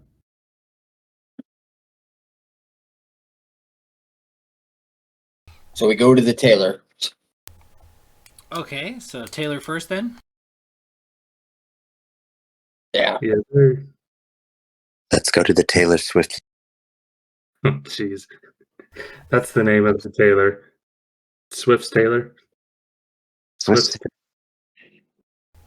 So as you follow the sound of whiny breakup songs, it does lead you to the tailor.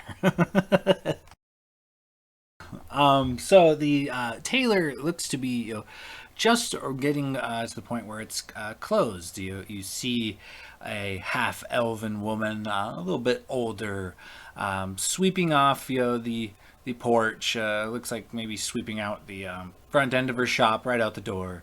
It's got some gilded glass, you could see through, and A few mannequins don some very bougie clothing. A few other things you could see kind of window shopping wise. But this lady looks to be just getting to the point where she's closing up shop. Excuse me, ma'am. I know it's late and look like you're about done for the day. But we just got sent by the council to get some I don't know, nicer looking finery prior to an engagement this evening. And I'm sure if you doubled your price to make sure it got done, he would be perfectly fine with it. She turns to you and says, "Oh, customers. Ah, wow. Somebody with some taste. It's been a while. Fonte Le Fou, at your service. What could I do for you today?" Well, we have a dinner engagement this evening, last minute. And I mean, we can't go in looking like this. So we're trying to find something that looks nice that may fit over some of our protective equipment. Ooh, well, it wouldn't always be fat. Come in, darling, come in. She swings the a door open to her tailor shop. A little bell rings, and immediately, like, a almost overwhelming smell of like perfumes and incense hits your nostrils. But she quickly ushers the party and herself inside, amongst several mannequins and different colored cloths that hang upon the walls. She kind of takes measure of you, Locris. Pulls out a little a measuring wand and measures your legs, measures your arm, measures your chest, and she kind of thoughtfully thinks for a moment. So, what did you have in mind? Your finest fabrics, and pull out the letter. Uh, Councilman Baracus said he'll foot the bill, and we don't want to disappoint in the way we look, do we? She reads the letter and, oh man, she grins like ear to ear. Well, only the finest for the local councilman. What is your particular style? I'd say a bit of silk here. You have a preferred color, maybe some wooden knockers there. She's just kind of like gauging, your size and body type for some adornments. What do you prefer? For color, I like a heavier black with maybe a blood red accent. Complements my skin color without blending in too much. Right, and well, she quickly grabs a few components, a few pieces of this fabric, and a wand, a bit of powder, slaps it all together, and with a wave of this wand, it just kind of erupts into like a very elaborate, kind of noble-ish looking robe. It's black and red silks tied together with some silver buttons. It's got some like wooden knockers on the wrists. And it is very like elegant, like suit, vest and top with some elaborate kind of like trousers, all black and red, kind of meshed together in this kind of like a very crimsony, like silky, shiny kind of suit, and it hovers lightly in front of you. At the end of her wand, she has it pointed at this bit of clothing, and she looks to you and says, now this fine blend of silks might suit your fancy, though I would not recommend wearing armor under it, perhaps over it, but that kind of defeats the purpose of the fashion, really. Yes, and unfortunately, I can't be without. I have some people that would rather see me sleep for a very long time than I really want to do. Oh, terrible, terrible. So, she, with a flick of her wrist and a whoosh of this arcane wand, It looks like some shoulder pieces kind of erupt, and the gown kind of transforms into more of like a formal cloak that you could potentially wear over your gear. Very fine red and black silks with a very fine hood, and it seems to be trimmed in some very plush kind of fur, perhaps yak or some kind of definite like fur lining. I think a nice hat to go with it, and it should be all good. Oh, indeed. And she pulls out like a rack. It's got like a bunch of wheels on it. She runs it out from behind her little station, and before you is a rack with several dozen hats, different sizes, shapes, colors, variants. Please take your pick.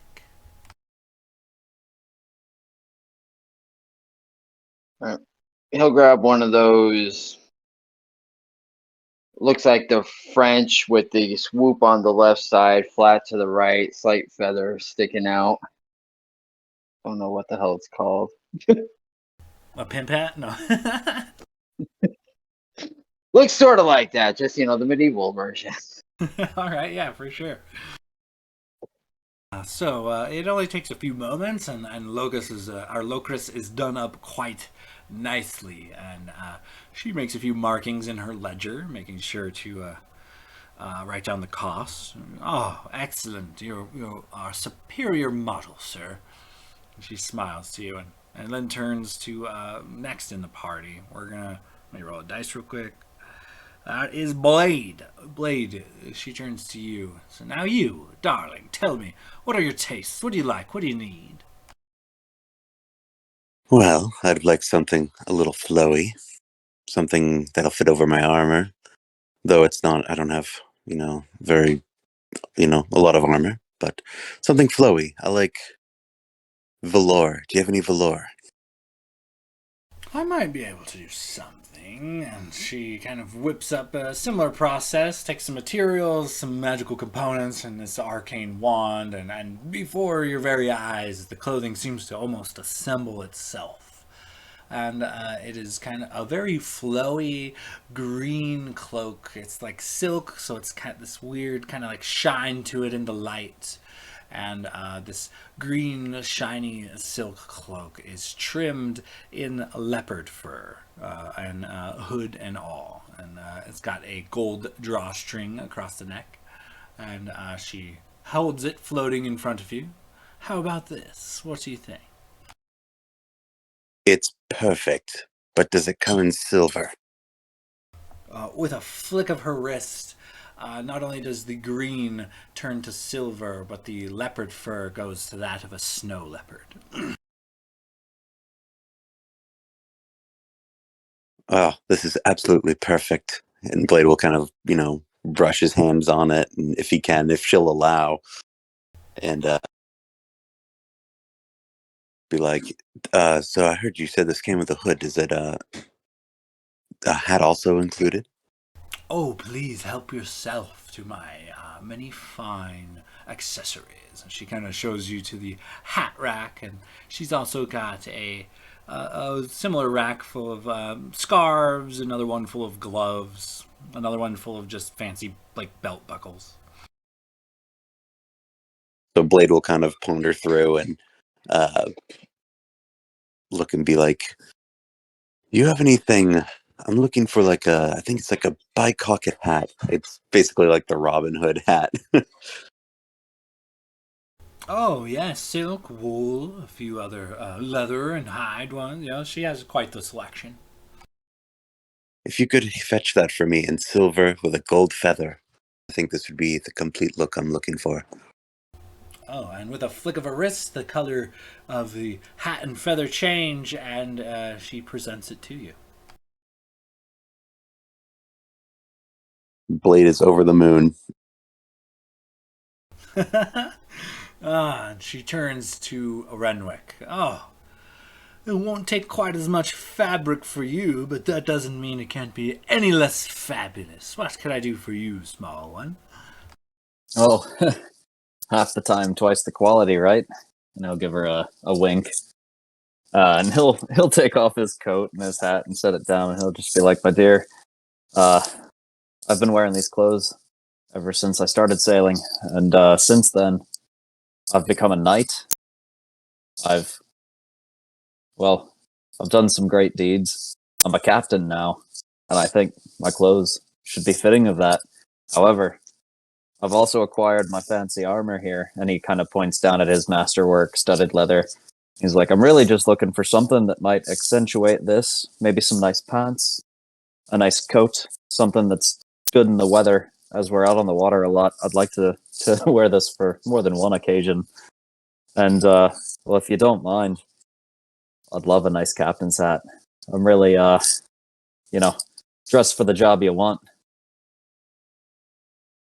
Oh, indeed.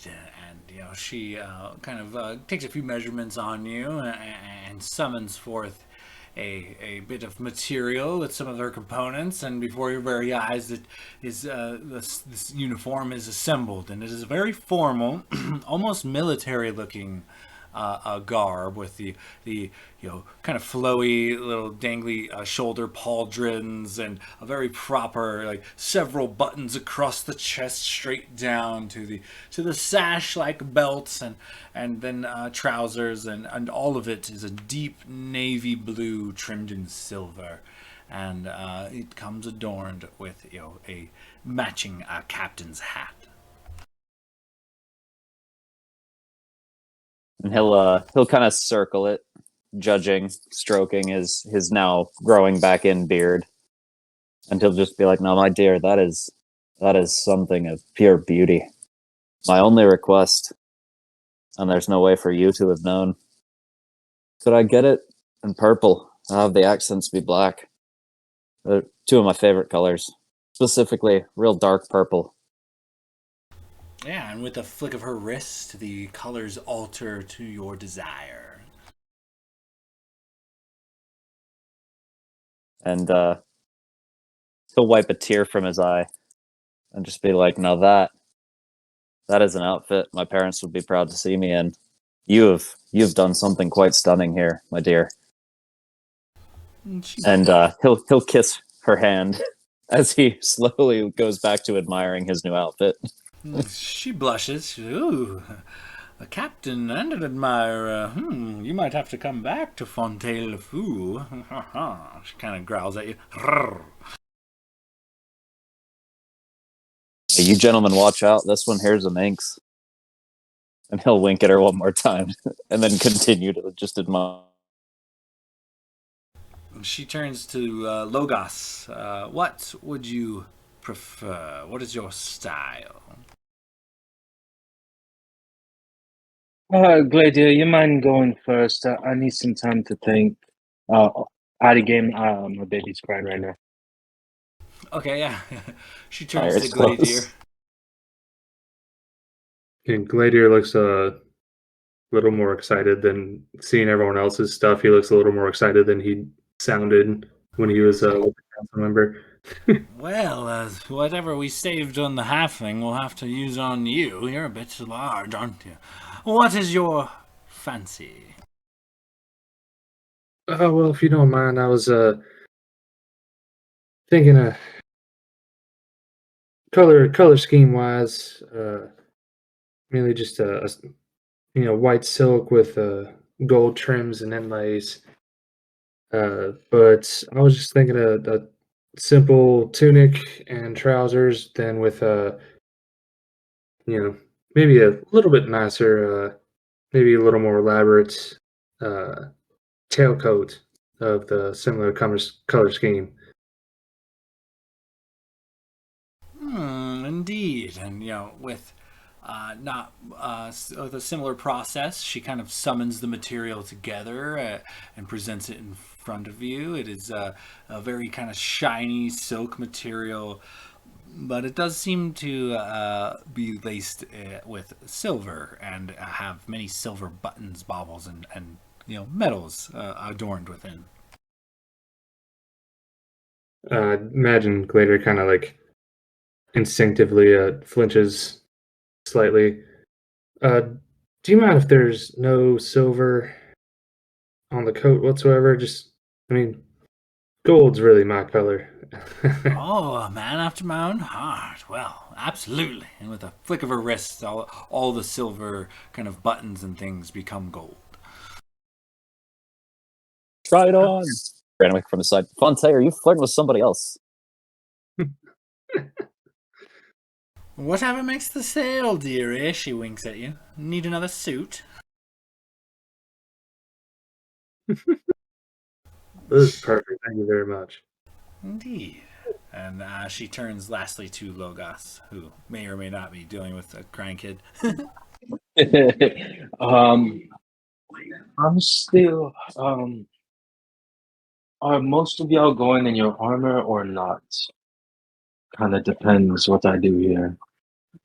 Well, I'm gonna keep my sword on me, but I did buy this chainmail shirt that I'm gonna be wearing underneath everything, just in case. Well, Renwick I turns only around have. with his armor and his new clothes already on, and he's just like, "You tell me." I mean, she made this to make my armor look even better. I've never looked so damn good.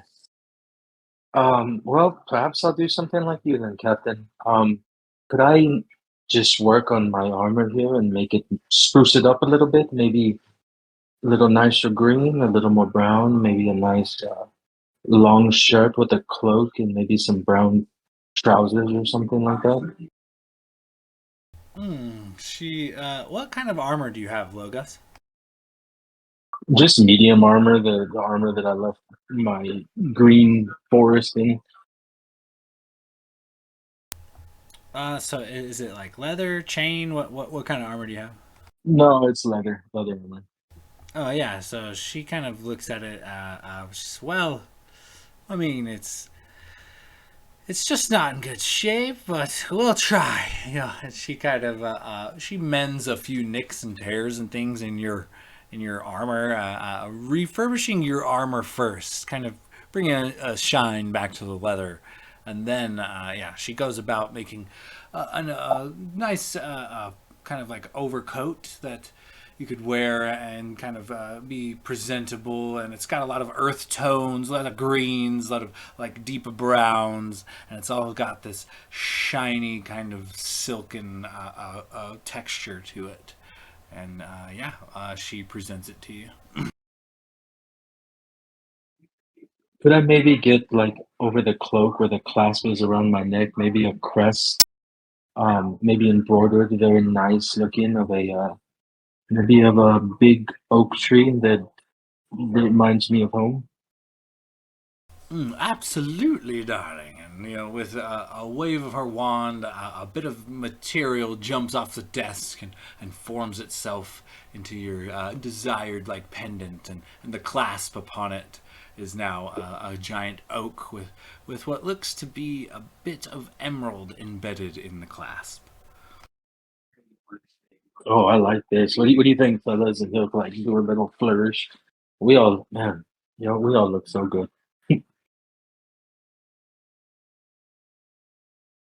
Renwick will look around and be like, "Well, I've never seen such a beautiful lot of well, I don't even know what to call us at this point. We're a bit of a clusterfuck." And then he's gonna walk over to Fonte and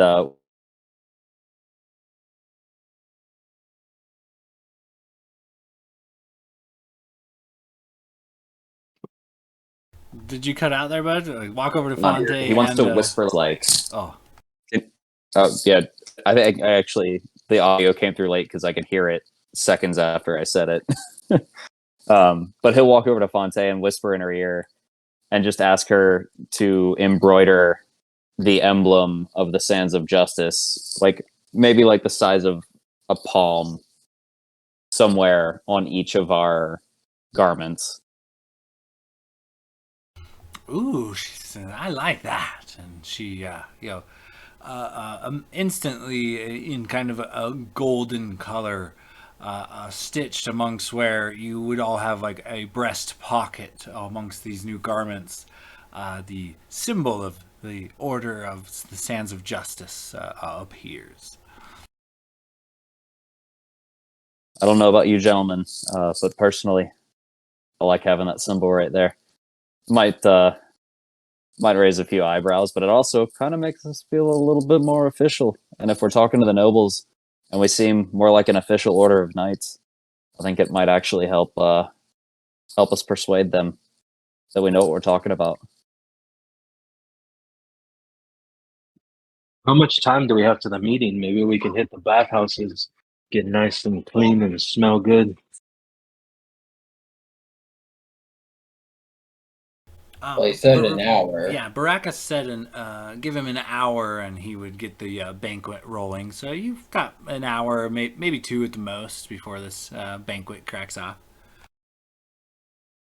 Fonte, do you happen to sell maybe something that'll help us smell a little nicer? I know the rich folk like for their things to smell good, and maybe some kind of rub or lotion or something that will make us smell a little better.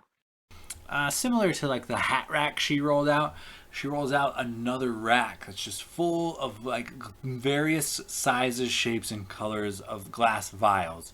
Each of these glass vials looks to be labeled a different fragrance, and there are several hundred different fragrances from rose water to various herbs and various flowers, lavender and whatnot. There's quite the plethora of perfumes and colognes available.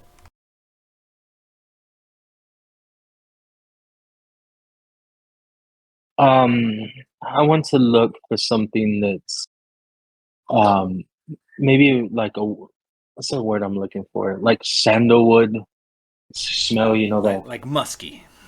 Yeah, very like almost it kind of reminds you of the woods a little bit, but like kind of sweeter. Like Yeah, easily done. You have to search through a handful, but you do find a scent that you approve of, and dab a bit behind your ears, as is the custom. oh man, I don't know about y'all, but I can like almost smell it. Like smells so good.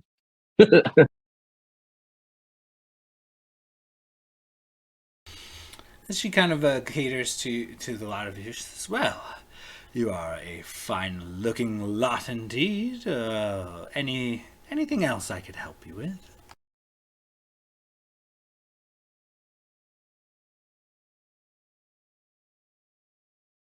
No, I believe that'll do it. Well, send the councilman my regards. I assure you I spared no expense, and I may take your fellow's advice and charge a little double. Something along those lines. I believe that was what they requested, and who am I to deny the customer? Well, why don't you add a 25% tip too? Oh, gratuity. I almost forgot. She makes another couple scribbles in her book. I mean, it's only reasonable for this quality of work. I mean, you should absolutely be paying top dollar. I've never worn anything like this. I mean, I looked good, but damn, look at me now. Look at the lot of you. Look at us. We're official boys. And for the record, the lot of you can now add, a set of fine clothing to your inventory. Fonte, just out of curiosity, how much would all this have cost us? If it's not rude to ask. About 225 gold pieces each. Would have been worth every copper. I think we may have unlocked a new vice for us, boys. I mean, I like the high life. Well, I've always had a bit of a taste for the finer things. Yeah, you spend a lot of time selling finer things to people who can actually afford them. You kind of grow to want them after a while. I never thought a humble sailing merchant would be wearing stuff like this, sailing the boat that I'm sailing. I mean, goddamn, I've come a long way. Yeah, it's not too dissimilar to what my parents used to force me to wear when we were going to special fine banquets and stuff when I was younger, but it's been a long time since I've worn something like this. Feels nice. I mean, think about it. Blade here is able to captivate an entire room of people without barely breaking a sweat. And that was just wearing monk's robes and common clothes. Imagine what he's going to do in that getup. And you look over, and Blade is looking the best he's ever looked. Blade's just looking down and kind of like rubbing his chest with like the leopard, like the snow leopard print on it, and he says, "I look fabulous." That you do, my friend.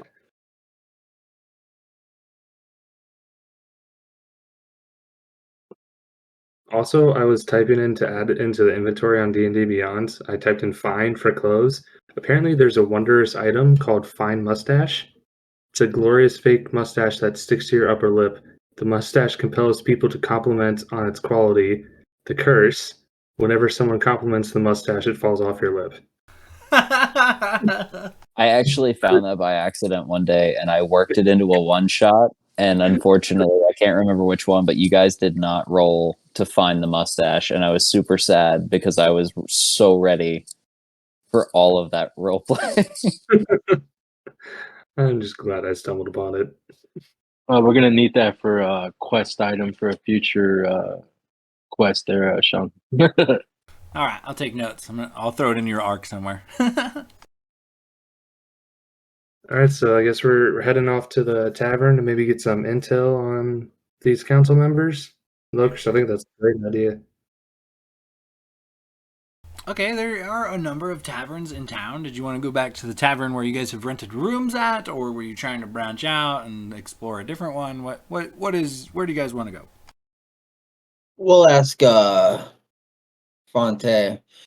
Where would be let's go with a middle society type tavern where you're not dealing with the dredges, but not quite the high nobles. Well, the high nobles don't drink with us, that's for sure. Well, unfortunately, the quarantine has kind of ruined the better locations. They're swarming with greys now, but the taverns near the churches, they tend to be the most hustling, bustling. The church crowd tends to draw better bards, but I'm a fan of the Topsy Turtle personally in the merchant district. Not a dive, but not bougie. Middle ground. And that just happens to be where our rooms are, so that sounds fantastic. Thank you very much. Indeed. She kind of goes about to returning to closing down her shop for the evening. Topsy turtle, topsy turtle, topsy turtle. Topsy I turtle. don't know, fellas. I don't know, man. Look at us. And Logan's just kind of feeling himself because he's never ever wore anything this nice. I feel like we should splurge, go somewhere nice. Drop a couple gold and maybe go to a high end tavern for one. You Well, know, we're not going to actually socialize. We're going to try and get a read on people. So we're trying to find a good, not going to kiss ass to every noble person, but also not insult every noble person. Got you. Well then, Topsy Turtle. As you guys make your way towards the tavern, Renwick, I need you to give me a perception check. I will do no such thing. Rise 19? fall, everybody dies. No. 19, you say? Yes, sir.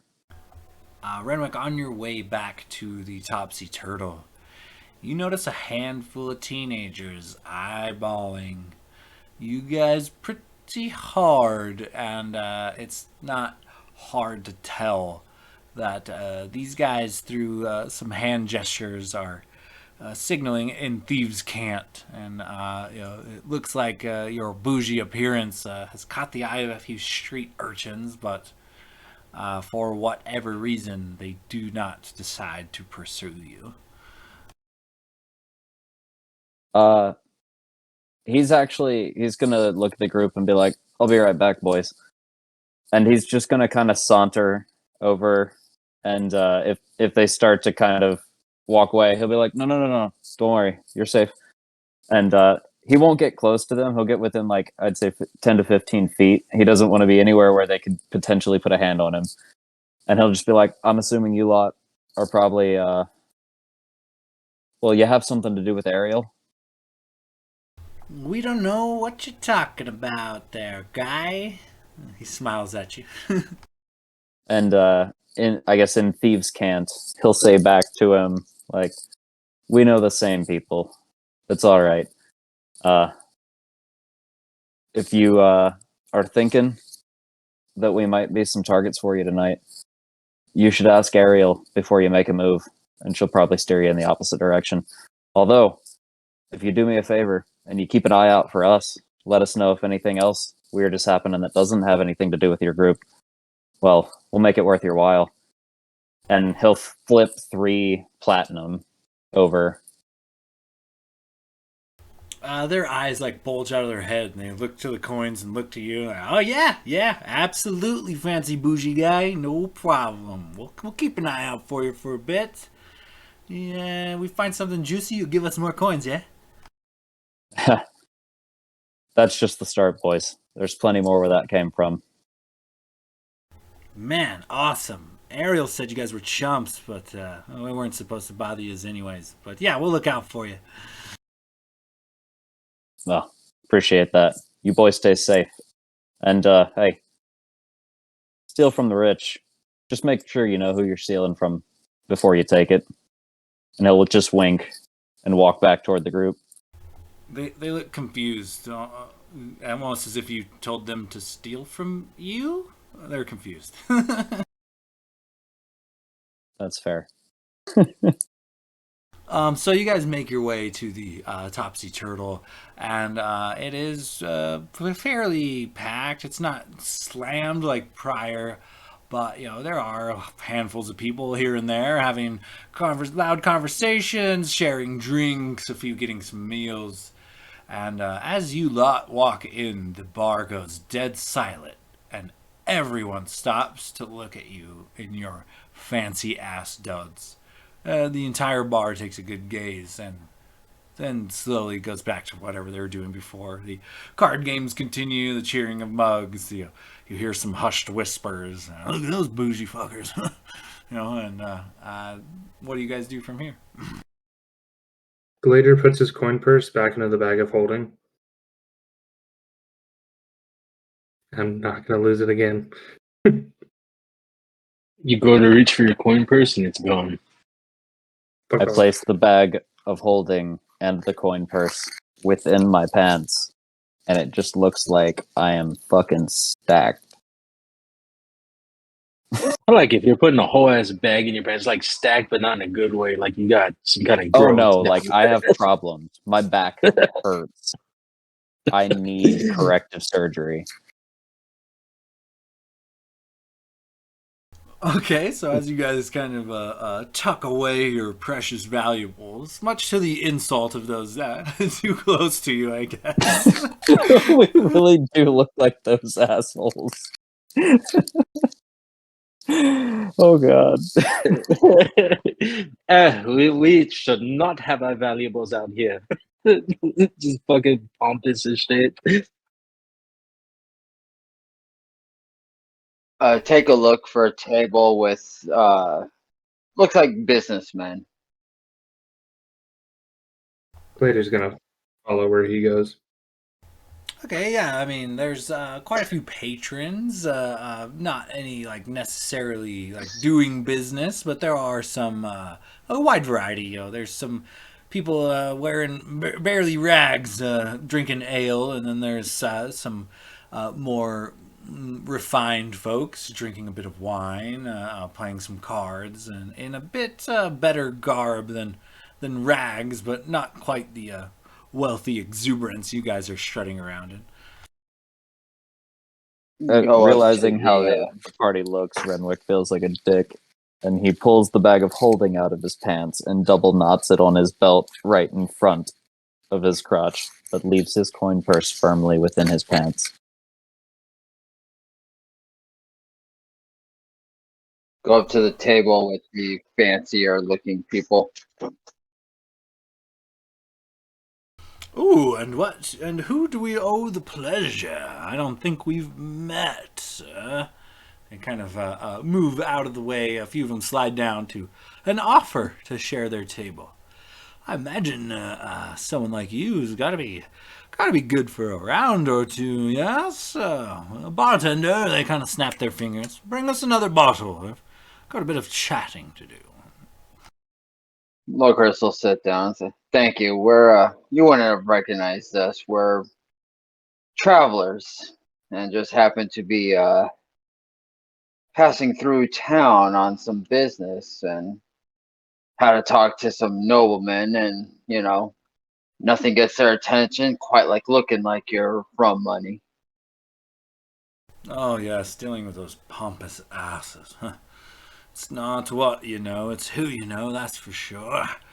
But you Us? strike a good deal once and again, and occasionally find your way into a nobleman's pocket around these parts. That's not a bad gig. Nope, and it's not my money, it's my employer's. So the coin he wants to spend, who am I to try and talk him out of it? The bartender brings over a fine bottle of elven wine and sets it on the table and kind of just waits for payment. And the gentleman you sat down with, they all just kind of look to you silently. How much is it for the bottle? 18 gold pieces. I'll hand him 2 platinum and say, "Bring me a receipt so I can get compensated." Oh, yeah, right away. He takes it and brings you a piece of parchment. Most of the words are misspelled, but you get the point. Thank you. So, we do have a meeting with these, and using finger quotes, nobles, but we're not quite sure as to the personalities. We know that you could say it smells good outside and somebody will get offended because it doesn't smell like lilacs or something. So we're just trying to get a little information on them before our meeting takes place. Oh, well, I've had a counter or two with a handful of them. What are you looking to know? Anything in particular? Personalities. Is there anybody who's more standoffish to where going up and with a smile and a chipper attitude will set their teeth on edge? Anybody who has a better than thou, so you know who to kiss the ass of and who you could be more jovial with, that sort of information. Well, the Alphins, Naila Alphins is the representative to Councilman Alphins. And though he's been often seen as a stern, kind of hard-nosed halfling, he's the only one of his family that seems to be that way. Most of the Alphins types, they are quite fond of the soirees and the drinks. They are probably the more jovial lots. You'll be likely to run into them at community events and things. Councilman Baracus and his family have run things around here for generations. They are, well, it depends. The younger ones are new and hopeful, while the older ones are kind of holding on to the old ways, be it a bit hateful, or sometimes outright, racist. Kind of gestures to you. Maybe even to Gladier. And I said, well, aside from that, I mean, there are a handful of noble families, but who is running the estate at what time seems to transfer. Sometimes it's the uncle, sometimes it's the first son, sometimes it's the grandfather. But as far as specific personalities, they all vary from wide varieties, really. It's hard to put a pin in it, but they're all very bougie. There's not one amongst them that's seen a blister on any of their hands nor feet in, probably 3 generations. That sounds about right.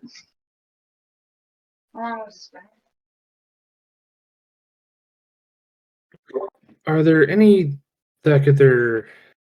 Excuse me. Are there any that could possibly have any rumors spreading about them by being influenced by anything, any parties outside of the council and outside of the city? Maybe not necessarily in the best interest of the city itself. Well, I don't know about nefariously. If they are doing those types of things are best kept secrets, because noble or not, they are still held accountable by the law. But it is not uncommon for foreigners to seek out the council members here in Tuscargo. Some of the more powerful nobles in the Alliance Islands, some of the sovereign nations tend to visit quite often. The halfling colony of Green Hill is always striking deals for exclusive mining or fishing rights. They are often here, and up until recently, there was quite a tourist boom from in and around Heroes Perch.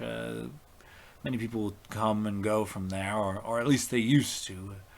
Looks like things have slowed. Rumors have it that there are deadly waters. Many pirates are keeping a close watch on the coast of Borsland these days. Unfortunately, it's hard to get merchant ships anywhere, especially with the Navy's ship being reduced to quarantine walls rather than floating vessels of justice. Yeah, that's fair. Well, I mean, that is a bit of a relief to hear that there's not too many rumors of anyone taking bribes or anything of the sort. That makes us feel a little bit more comfortable, but still a little wary. I mean, I don't know their interpersonal dealings, but it's hard to bribe the vastly wealthy. If you were to do so, it'd probably be something worth more than currency, as those 5, maybe 6 ruling families have amassed quite a hoard to each of their names by now. Yeah, I can imagine. Well, we do appreciate the information you have provided us.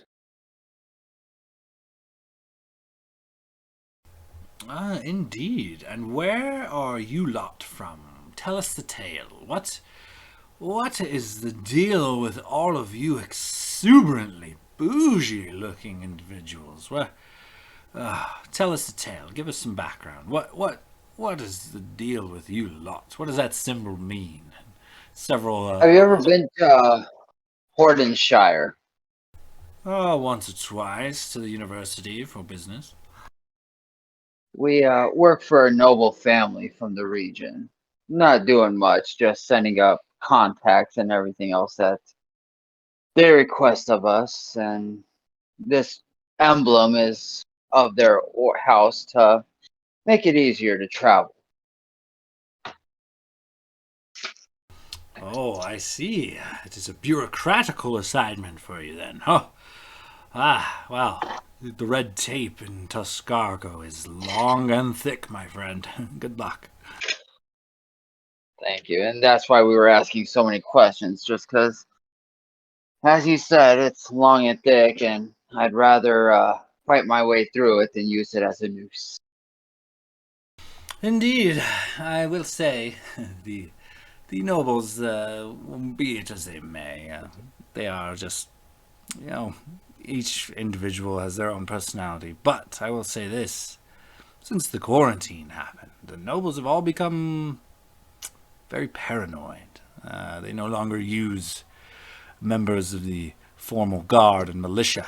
They have their own small private elite bodyguards, and they are not to be trifled with. They make that very clear. Where guards around town could be helpful, insightful, and strive for a manner of, peacekeeping, the bodyguards of the nobles will not hesitate to strike someone down or worse. They are not necessarily authority figures as they are, well, the problem solvers. Think of them as the elite, the like SWAT team of the guards. When they come, people usually die.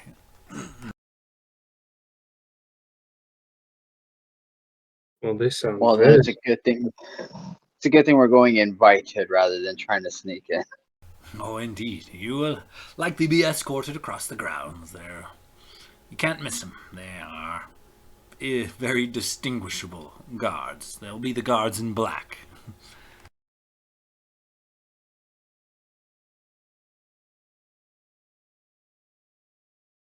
Well, you gentlemen have a wonderful night, and I believe we have a dinner date to attend to. Enjoy the bottle. They all kind of cheers. Oh, yeah, these fucking guys. Yeah, they all have a good round on you. As he stands up, he grabs a bottle and takes a hearty swig from the fine elven wine, and then puts it back down and walks away. Okay, yeah, for sure. You can get a big swig. It's very fruity.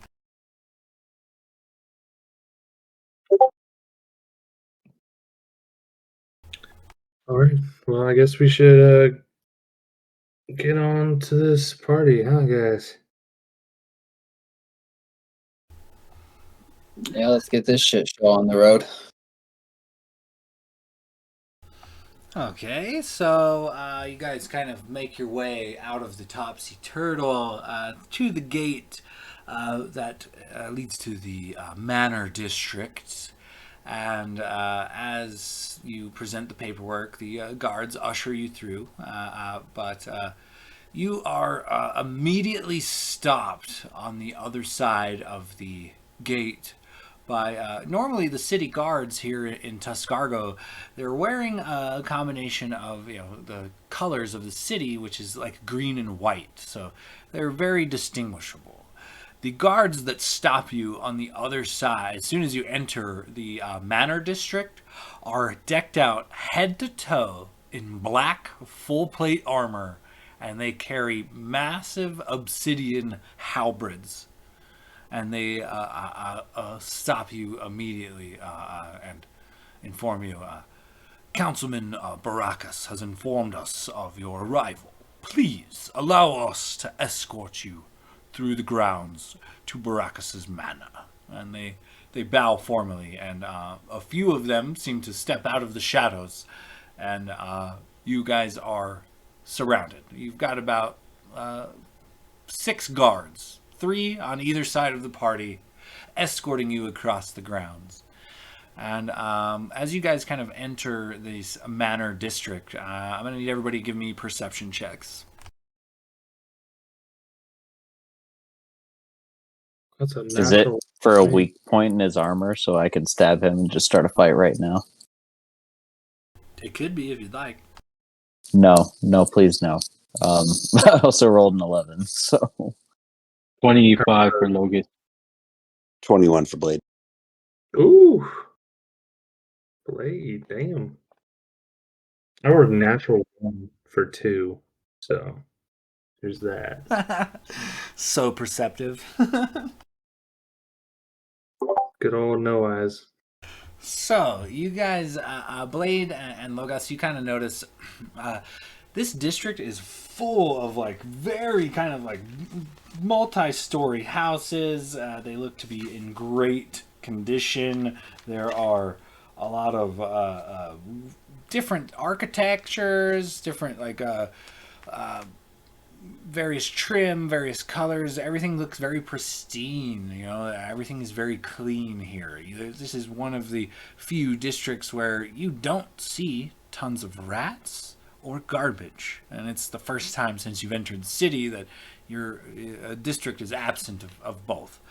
Not only that, you notice that the guards are leading you towards this one manor, and this manor has like all of the lights on. There are lanterns in the yard. Every window has a light. There are you can see even from a distance the many like servants coming and going amongst the grounds. A bit of a ruckus kind of going on. Some important bougie event. So you can kind of hear a little bit of music drifting from that direction. But you look towards the other manors who are equally impressive. Very, very large kind of bougie houses. And you notice that all of the other houses seem dark.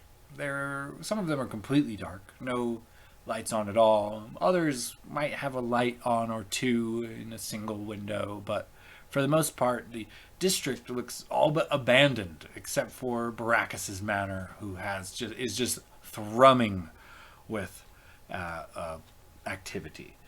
And so as you guys kind of make your way forward to the grounds, it's like a buzzing excitement in the air. The tension is almost palpable.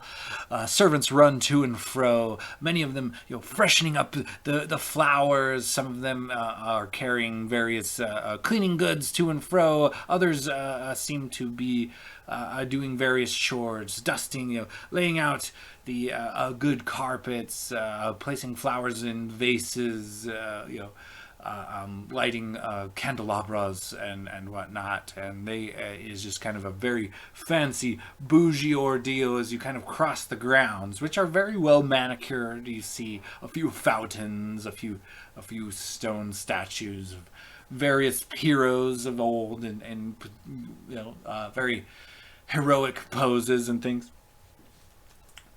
And so as you guys kind of get closer, you get the whole party gets overwhelmed by the smell of food.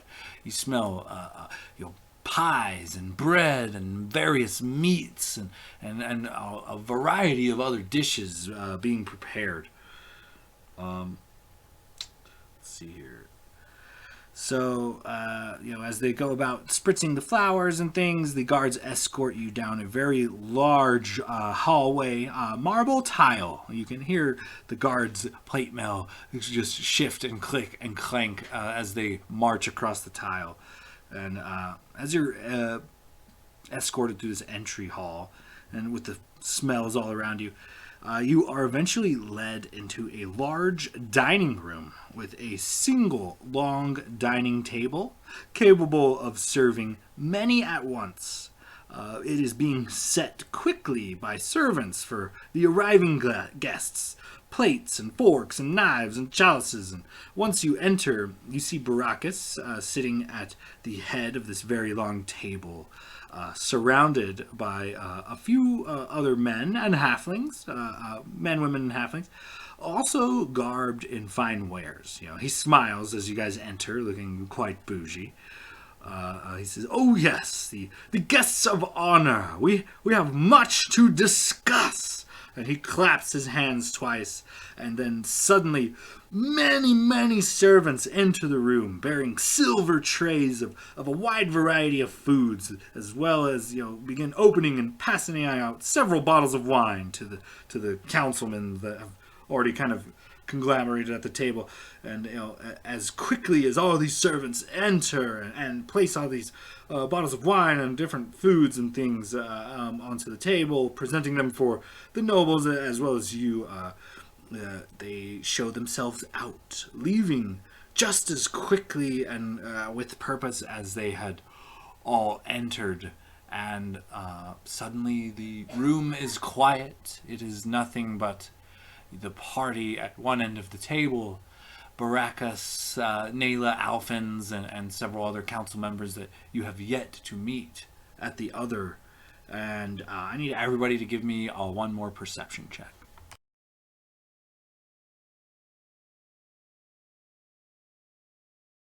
23 for Logus. 14. 14 for Blake.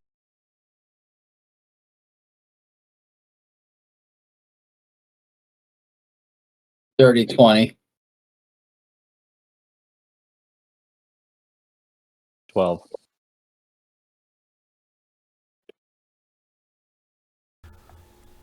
So Renwick, you're just kind of taken in by the sights and the smells and the sounds, but the rest of you, at the last of the servants to leave the rooms, as they kind of close the door behind them, you hear an audible click of them locking the doors behind them as they leave, and as if the sound were some kind of switch, Baracus, Nayla, the surrounding council members, as well as guards, suddenly bear vampiric fangs and turn their now red and black eyes menacing onto the party, and Baracus booms.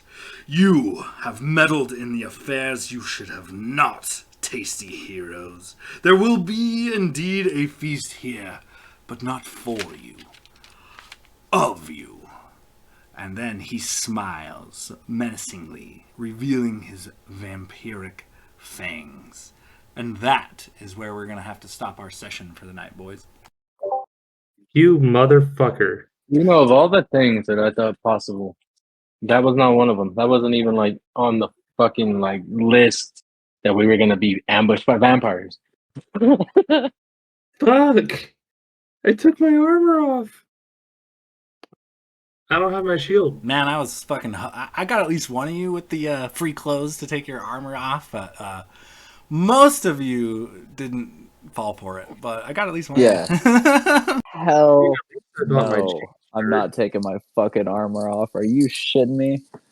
I mean, One, I'm the only narratively one who- speaking, a captain would show up in kind of his armor. But I mean, I'm the Also, only one who goddamn took a +1 armor at the very beginning. You think I'm going to lower my AC? Hell no. Doing everything I can to bump it. oh, fucking vampires, man. I'm becoming a conspiracy theorist with every fucking week we play, because now I've got this whole conspiracy going through my head. The vampires are the ones that created the fucking graying, and they're spreading that shit around, so they just have an endless food supply. Oh, the gears, they're turning too fast. I almost asked to, like, I was like about to ask if I could like retcon buying like a tiny buckler shield to hide underneath my tailcoat, but like now it's too late because like that just feels like metagaming now. But like I was thinking I was like I should ask to see if we get like homebrew like a buckler shield where instead of +2 it's a +1. And I was like debating it the whole time, but then like now we're here and I'm like, oh no. Oh, I should have done it. I think the shield listed is a buckler shield. It's just usually with paladins or some of the fighters, it's just perceived bigger.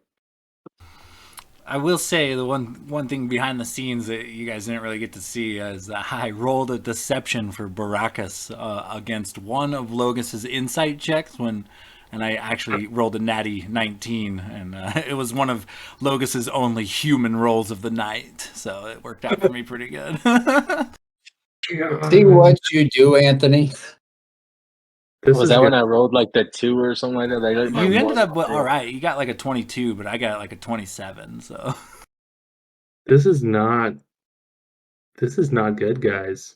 also, I might have gave advantage on an insight check earlier because I believe Locris did call the nobles bloodsuckers at one point. I was like, oh damn, he doesn't realize how spot on he is.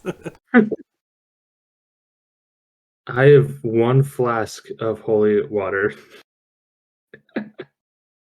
Hope you've got You're a fire. holy man. Or you fucking splash it on your sword. Dude, I don't even know how we're supposed to get out of this. You're a holy man. Can't you just grab a glass of water and it's not holy water? It takes an hour and 25 gold to create holy water. I can do it, but I can't do it like just spontaneously. All right, so Well- Blade, Blade should play something to distract them for approximately an hour while you make a small amount of holy water, and then we go to town. I can make Well, one more in an hour. he I just can yells take out, you up. "Time out," and everybody has to stop because that's the rules I learned in school. Mm-hmm. I can take you up in my magic hole for an hour if you take enough water up there. I mean, again, I am the paladin, though. I have channel divinity, so I can. I mean, at least I do. Like my AC is much lower than it normally is, but at least I have my channel divinity, so that'll help. So we have a week to start going through all our spells and crap. Oh yeah, Yeah, I always I I was kind of immediately- hoping you wouldn't like rush there and get there like right off the bat because or if you were gonna encounter him that you would do that because like I was like this is about to be a bitch of a combat, so if we're more than a couple hours into the session I don't think I could start it, so starting the session with this combat's probably gonna be a good choice because I bet this is one of the longer combats we've had so far. So then you go locking gates and we start screwing around with that. Then we spend like damn near an hour making clothes that are about to get ripped to shreds. I swear to God, Sean, if you ruin my fine ass tailcoat, white and gold, I'm gonna be pissed. Just don't get crit on, make all your saves, and don't die. Yeah, you really just made yourself a target. I was just never going to bring up the fact that I look fly as fuck right now in the hopes that somehow my clothes just make it through all this. Also, actual logistics question: would we have, I guess, before we sign off, would we have kind of maybe gotten a count on the people that are in the room other than us? Yes. So the 6 guards that escorted you across the grounds, fully armored, black full plate with halberds. There are 6 of Jeez. them, and Baracus and Nayla sit at the end of the table, and there are 4 others bearing fangs and glowing eyes. So you're outnumbered about 12 to 5. So there are 6 unarmored vampires and 6 full plate halberds. So do halberds have like a 10-foot reach? I think that's not 5 Yes. foot. So there's Nope, 6. it's got reach. Oh Jesus fucking Christ! But isn't it disadvantage if you're or within 5 feet of them because they can't get that range off properly I or can't something like remember. that? I don't want to look to metagame, but I mean that sounds If it's in the PHB, it's not metagaming. true. Yeah, but yeah, If you just Google it. Jesus Christ. Hey, Sean, any chance that we leveled up in our shopping montage?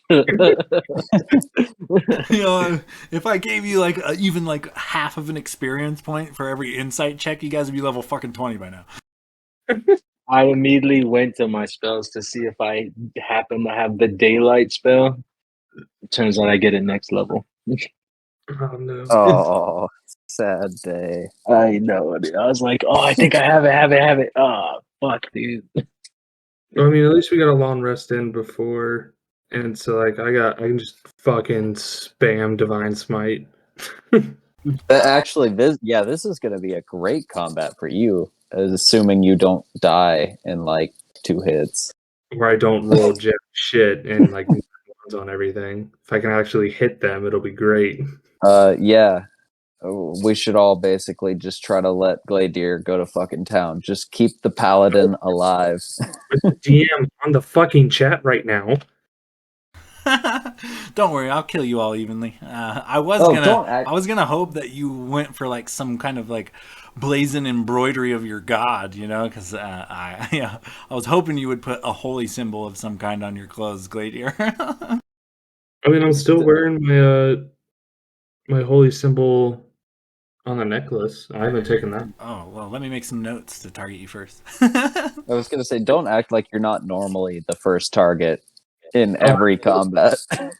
You are the biggest, most ornery, heavily armored member of the party, so. Yeah, it's only fitting. Except for now, when you're wearing some bougie-ass clothes and a chain shirt. Which now you're just a big target with not a lot of armor, which is arguably more juicy. Speaking of next session, though, I'm gonna be busy next Wednesday. Is there a day that we can reschedule for next week? Sorry to do this to you guys again.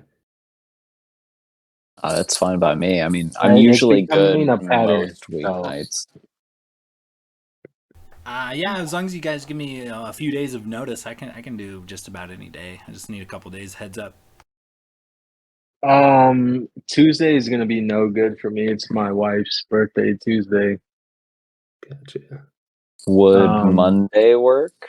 I think Katrina has softball, so Monday I don't think I have anything going on to the best of my knowledge. And it's usually right now I have Mondays off. So I should be pretty clear that day. Do you have anything going Monday or Thursday, Friday?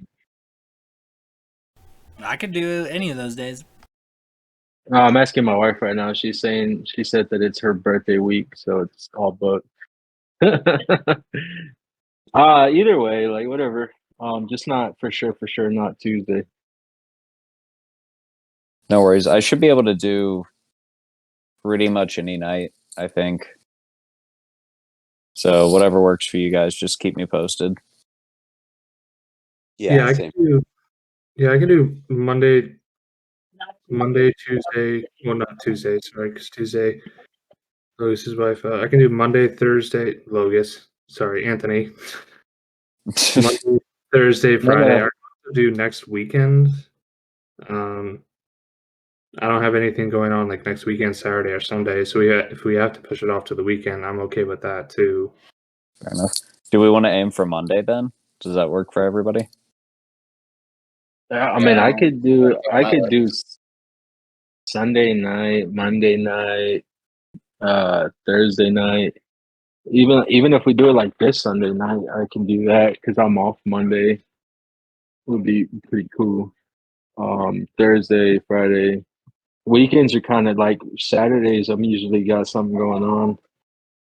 Yeah, weekends are usually tied up for me, but I would say like Monday or Thursday are probably the best nights for me, depending on what you guys got going on. Next week, I'm pretty open. Blade, how's I think it sounds like Monday's good for everyone. Blade? Is that for you? Will? Sorry, I keep calling everyone their character's name. It's Will. all right, dude. When you were like when I was poking fun at you for being late, I said, "Well, look who's here." Gladier decided to join. You did the same shit. Monday works for me. That's fine.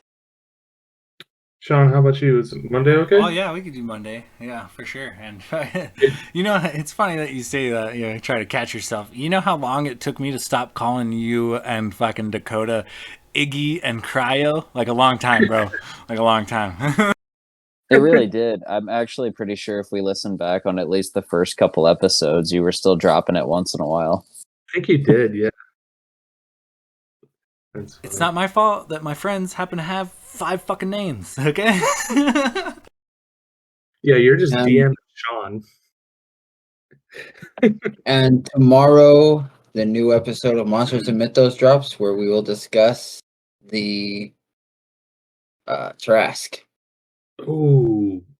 That was a good one. I had fun looking into that. That was a good one. That's one that I will go in almost having zero knowledge. Yeah, I was going to say, I don't think I'm familiar. Therefore, anything about even them? more curious. They're hard as fuck to kill. That's all I know. It's the big bad evil guy of the big bad evil guys. Like it's the hardest fucking monster to fight in the monster manual. Yeah.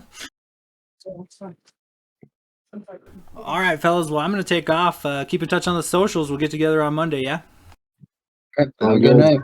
We're gonna come Monday up with a sounds new good. nickname for Sean, man. Start instead of Dungeon Master, call him Daddy Master or something. Dungeon Daddy. Dungeon You can Dungeon Daddy a Dunkle. That's all right. I'm in for that. All right, guys. I'll talk to you later. All right, later, guys. No.